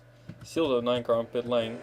Now I quickly want to go back to the leader. Here we go. Battle for the lead. And the surprising thing is that the 31 car of Joshua Cicchelli can keep up with the 25 car pretty cleanly. Ooh, it was a little of a moment for Aiden Shepard. Are we gonna see some late race passing for the victory, some late race battling? I really hope so. All focus will be for the last few moments on this duo. Aiden Shepard and Joshua Cicchelli. One is used to be in the Phillips Cup Series but didn't comment and then got out. Well, pretty much got taken out. The other is in the Phillips Cup Series. Oh, that's it. Still waiting for his first victory in the Phillips Cup Series. Joshua Cicchelli is impressive job. He has done all season long, but especially in the past few races, he really is on a roll. But well, who's also on a roll? Joshua Michaels, and Joshua Michaels is going to pass Joshua Cicchelli, and that is something he isn't really waiting on. Now what he can do is he can let that 07 car just pass in a spot where it doesn't hurt him too bad. No, he doesn't do that. yet. And then maybe he can hope for Joshua Michaels to close the gap to the 25 car and hold him up quite big time. On the other hand, he has already lost quite a lot to the 25 car. So, but remember, Aiden Shepard has been good all race long, has been one of the stronger cars, but he has definitely not been flawless. He has hit the wall 2 times. He has had some weird issues, which also struck Joshua Ciccoli, who has also hit the wall 1 or 2 times. But overall, both these drivers have been the strongest all day long, but none of them have been flawless. Through the carousel they go.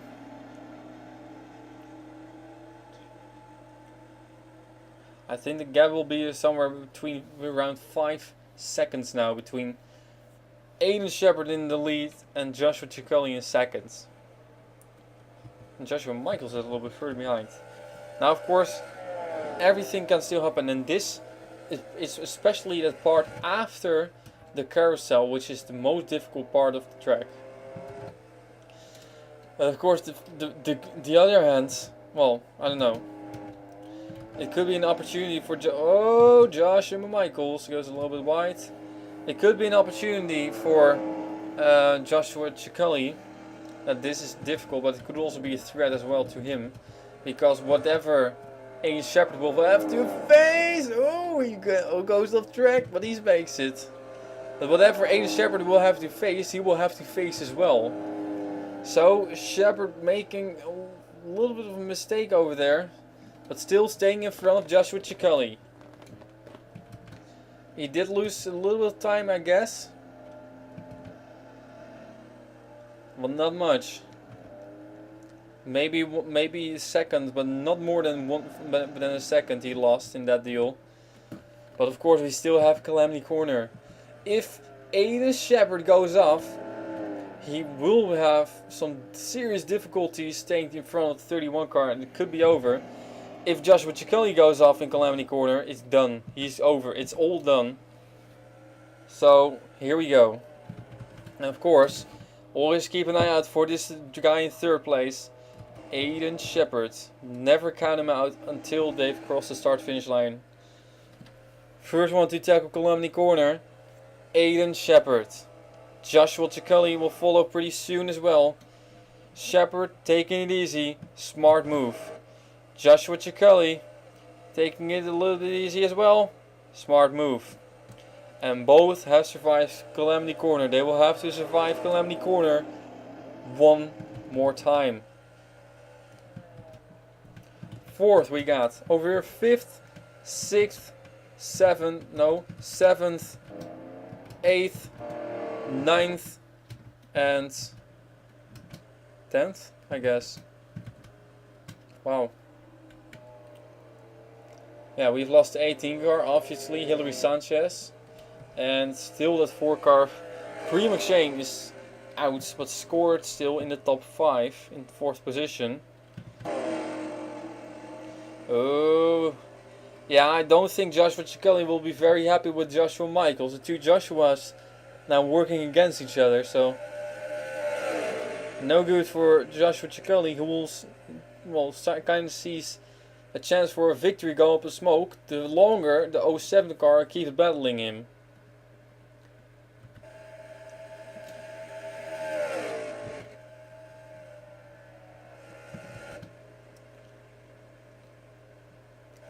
And I think he lost a second that he gained on Aiden Shepard again.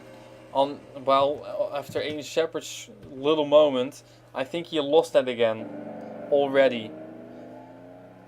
But here we go, ladies and gentlemen. We have seen a great race so far at the Nürburgring Nordschleife, and we have one more great lap for you to go.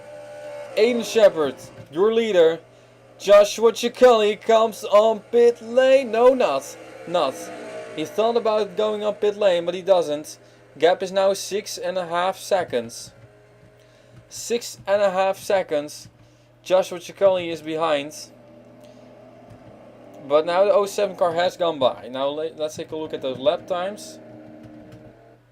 Well, he did run a faster lap than Aiden Shepard. Obviously, Aiden Shepard made a pit stop, so I don't know. Lap time's no use. Now here comes the 87 car. Now it's 36 seconds, so he keeps on losing on the 25. And yeah, 59 car is still in the second carriage cell, so it's a long way back. So we keep on focusing on the battle for the victory. But I'm afraid that Joshua Cicchelli, unless something happens to Aiden Shepard, is not going to win this race. Aiden Shepard in the 25 car has done a great job all day long. Just one more lap to go. There's Joshua Cicchelli. Yeah, I'm not sure how his speed is. Through this turn, 53. I'm sort of like focusing if he's down on speed. 53. Yeah, he is down on speed a little bit. So I don't think I also don't think he's going to catch a 25 car, even if nothing happens. So all he has to hope for is that Aiden Shepard makes a mistake of some kind. Now also we do want to focus a little bit on the rest of the field. Now the 59 car is sort of in a class on his own. I mean Zachary Fitzwater, you look at how far he's in front of the rest. He crossed start finish line now. And the 48 car is not even on the long straightaway. The 48 of Zachary Robinson is only in Calamity Corner now. He slows it down very smart. Debbie Myers and Benoit Hervine. Hervine is a lap down. Debbie Myers she's not even near Calamity Corner anymore. So the gaps between these guys are so big. It does have something, huh? It's fun. It's been a fun race so far. And also keep an eye out on, of course, the 33 car. I think the 33 is going to fall back to 10th position if he cross start finish line. Well, 9th position it will be then. Because the 4 car is still scored in 5th and will retire. Or has retired. So the 18 car, same story. But they've already gone by Hilary Sanchez. So. And then we're going to take a look at the championship points in a couple of moments as well. So Joshua Cicchelli pretty far back.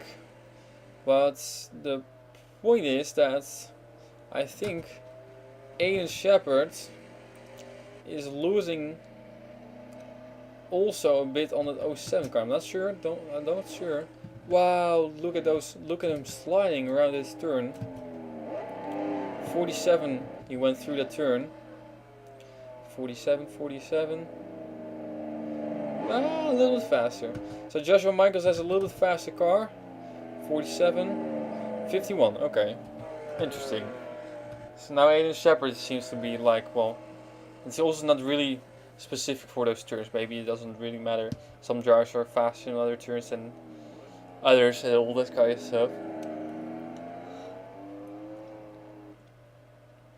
But Aiden Shepard, he has a pretty solid lead now over Joshua Cicchelli, who is nowhere near. There is the 07 of Joshua Michaels, who's a lap down, 2 laps down. Yes. And there is the 31 car of Joshua Cicchelli. And Benoit Hervine is pretty far back. Yeah, it's going to be, I think, merely a matter of Aiden Shepard just bringing this thing home. If he just brings this thing home, he will be fine and he will win this race. But he doesn't have to, he cannot go off. He cannot go off somewhere or else this whole deal will be ruined.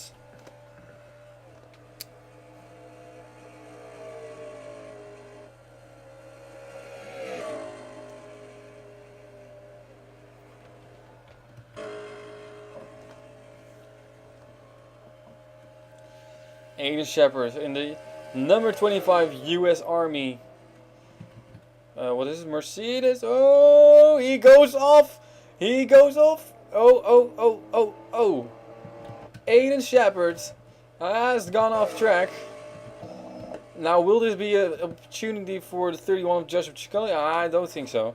I think Chicali is still too far back, but he does know that the 25 car went off. He may have a little bit of damage as well. The 07 car is already closing a little bit. This race is not over. It's not over yet. We still have 2 Calamity corners to go, eh? Gap was 5 seconds previous lap. 5 seconds between the 25 and the 31 car. Well, now it's a lot bigger than that, I can tell you that. It's almost a full carousel corner. But Aiden Shepard, he is not there yet. Quick look on pit lane. Still everything safe and sound? Yes. Okay, good. Well, quick scroll through the field then. 3rd, 4th, 5th, 6th, 7th, 8th, 9th. Well, this is an interesting battle. Oh, Tommy Tang is really slow, and that's gonna be Chile in battle for, what is it? I don't know, 7th position or something. Jay Jefferson takes over 7th position from. Oh no! No! You gotta be kidding me! Aiden Shepard! Aiden Shepard has thrown away a victory. Oh no, where's Joshua Chicali? Joshua Chicali has gone off as well? What? What? The 2 leaders have gone off, and this is gonna be a free victory for Skyler Fleming. You are gotta be kidding me. Oh my goodness. No way. Aiden Shepard. Wow.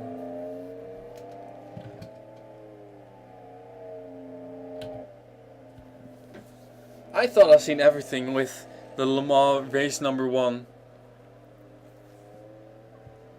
of the Martini Endurance Series season 1. This is gonna beat everything. Every single race we've had in the Martini Endurance Series, the leader is going to lose the race in the final lap. I said it so many times, to finish first you first have to finish. Skyler Fleming is going to take over the lead because Aiden Shepard has gone off, crashed out, smoking, and could be worse. Joshua Chicali is done for the day and will not even see the finish. Have you ever? No, not in my whole NR 2003 career I've seen anything close to this. I mean, like, I've seen drivers lose the race in the final lap, yeah, sure. Not in the Nürburgring Nordschleife, the longest track in the game ever on planet. And definitely not in a race which lasted 3 hours. Aiden Shepard had this race won. Aiden Shepard had this race won. I don't even know where he is. There he is. Aiden Shepard had this race won if the race was 1 lap shorter. 10 minutes shorter, or make it 5 minutes shorter, and he would have won this race. 3 hours, and he comes short 5 minutes. And Skyler Fleming in the number 87 car is gonna do the absolutely incredible thing nobody had expected starting this lap. I said it a couple of times, keep an eye out on that 87 car. If something happens up front, he's gonna be there. But the fact that this something did happen, I'm speechless. I am absolutely speechless. Absolutely speechless. Skyler Fleming coming through the last turns. He's gonna do the most incredible thing ever. He's going to win this race in a way nobody had ever expected. Your winner, Skyler Fleming. No freaking way. Wow.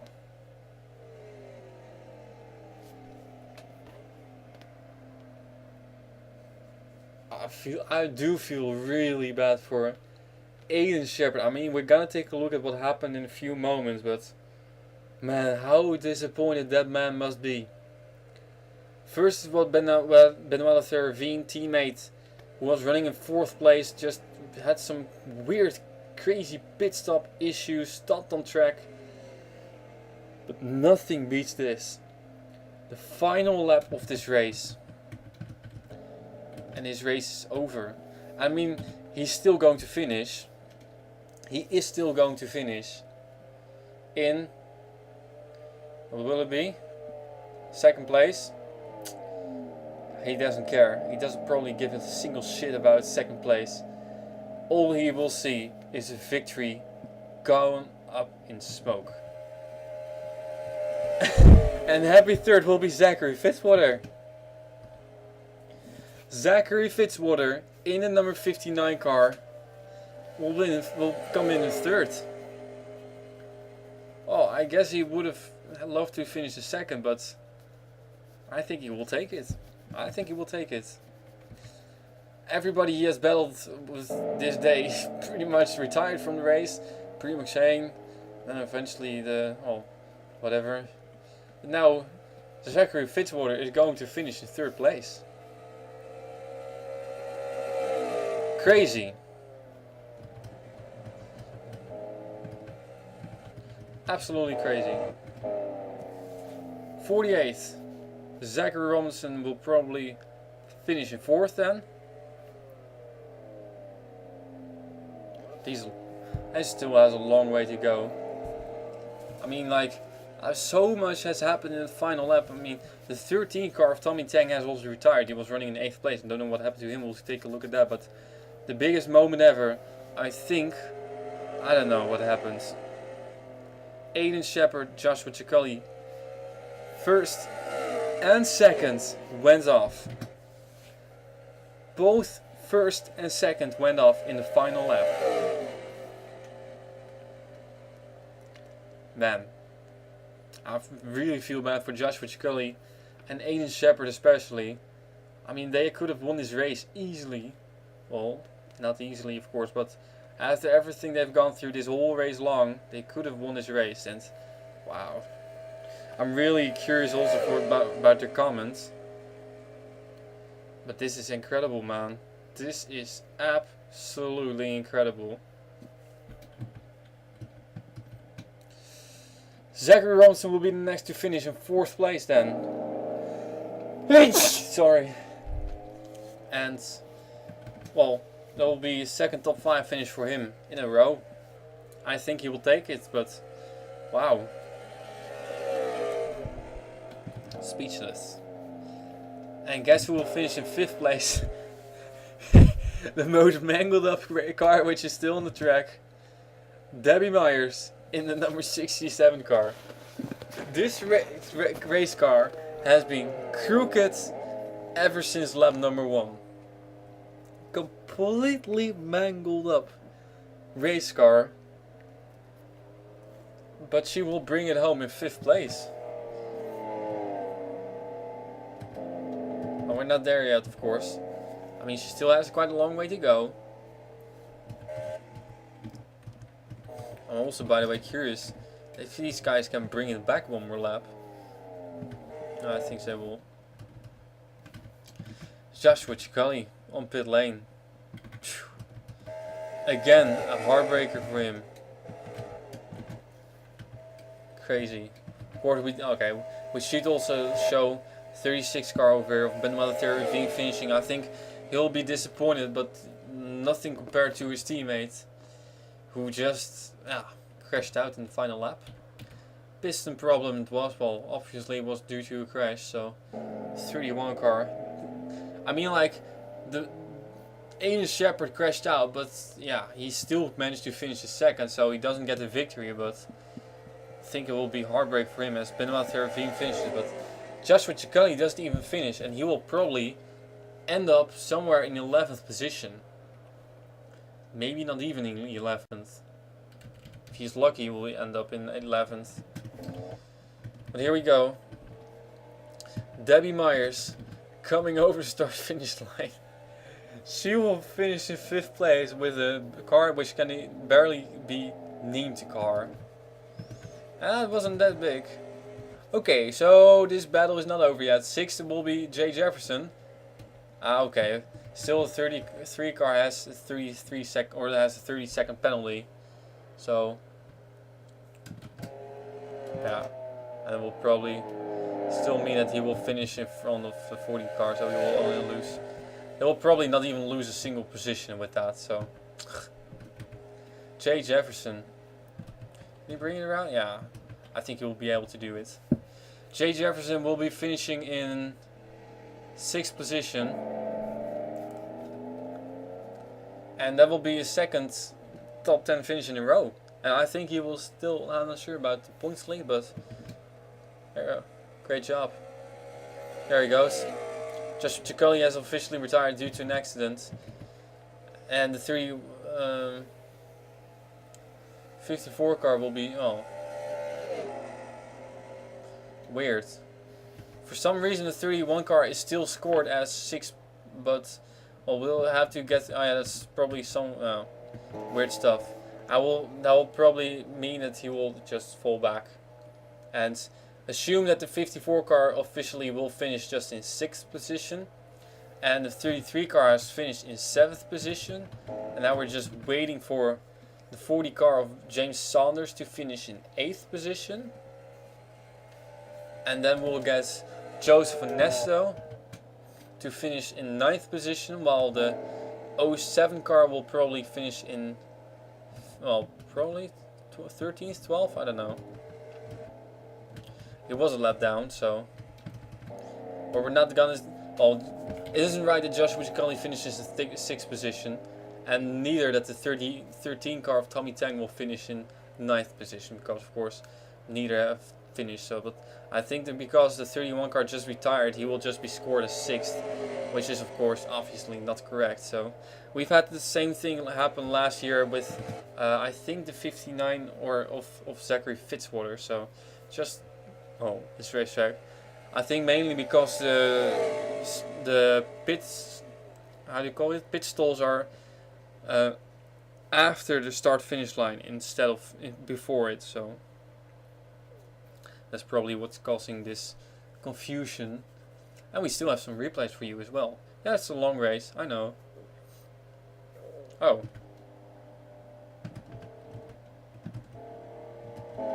Are these guys just... I don't know. It almost looks like these guys are already just coasting. Are the standings official yet? Oh, the standings are official yet. This race, they said, okay, no, this is taking too long, cut, stop, that's it. So this is probably the problem over here. I mean, Aiden Thomas is 9 laps down, but still, I mean, like, even though they said the race is official, it will not be counted as official yet, because we still have not everything's covered yet. Not everybody has crossed start finish line, and here James Saunders comes in. Officially, it will be in 8th position. Now the 07 car of Joshua Michaels, well, he will finish a lap down, so we'll see where he will be ending up. He will not come in front of Joshua Ciccoli, just to make sure that that's clear. He will come in front of the 13 car, because he's only, well, now he's 2 laps down, so he will also end up behind the 13. But he will come in front of the 4 car probably. So yeah, the officials or the standings are now frozen, so we'll figure that out, and well, nothing to worry about too much. I think after all, the 07 car will be finishing in 13th position now. And here comes Joseph Nesta, and he will be the last one, I think. Yeah, Joseph Nesta will be the last one to finish. So, ladies and gentlemen, he will round out your race in 9th position. So, which will then, as we got over the official standings, which will then end up. So, official standings, just to recap: Skylar Fleming winner, Aiden Shepard 2nd, Zachary Fitzwater 3rd, Zachary Robinson 4th, Debbie Myers 5th, James Jefferson 6th, Imran Rakoto Riman in 7th, 8th, James Saunders. 9th, Joseph Ernesto. And 10th will then be Joshua Ciccoli. 11th will be, I think, Benoit Ravine. It could be possible that it's going to be Tommy Tang, so I will check in a few moments to get. I will check that quickly. Okay, I will be right back. Alright. Listen up, y'all. Okay, so this is how it's going to be. I've worked everything out and with who has completed what laps, how many laps, and who did starts, what laps, and all that kind of stuff. So pretty much it's explained and as are visible in these standings over here. The top 5 is the same.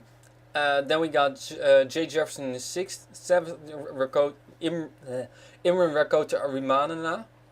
8th we got James Saunders. 9th Joseph Vanessa. Those are all the drivers that finished on the lead lap. Then we got in 10th Joshua Ciccoli, who did start the last lap but did not finish the last lap.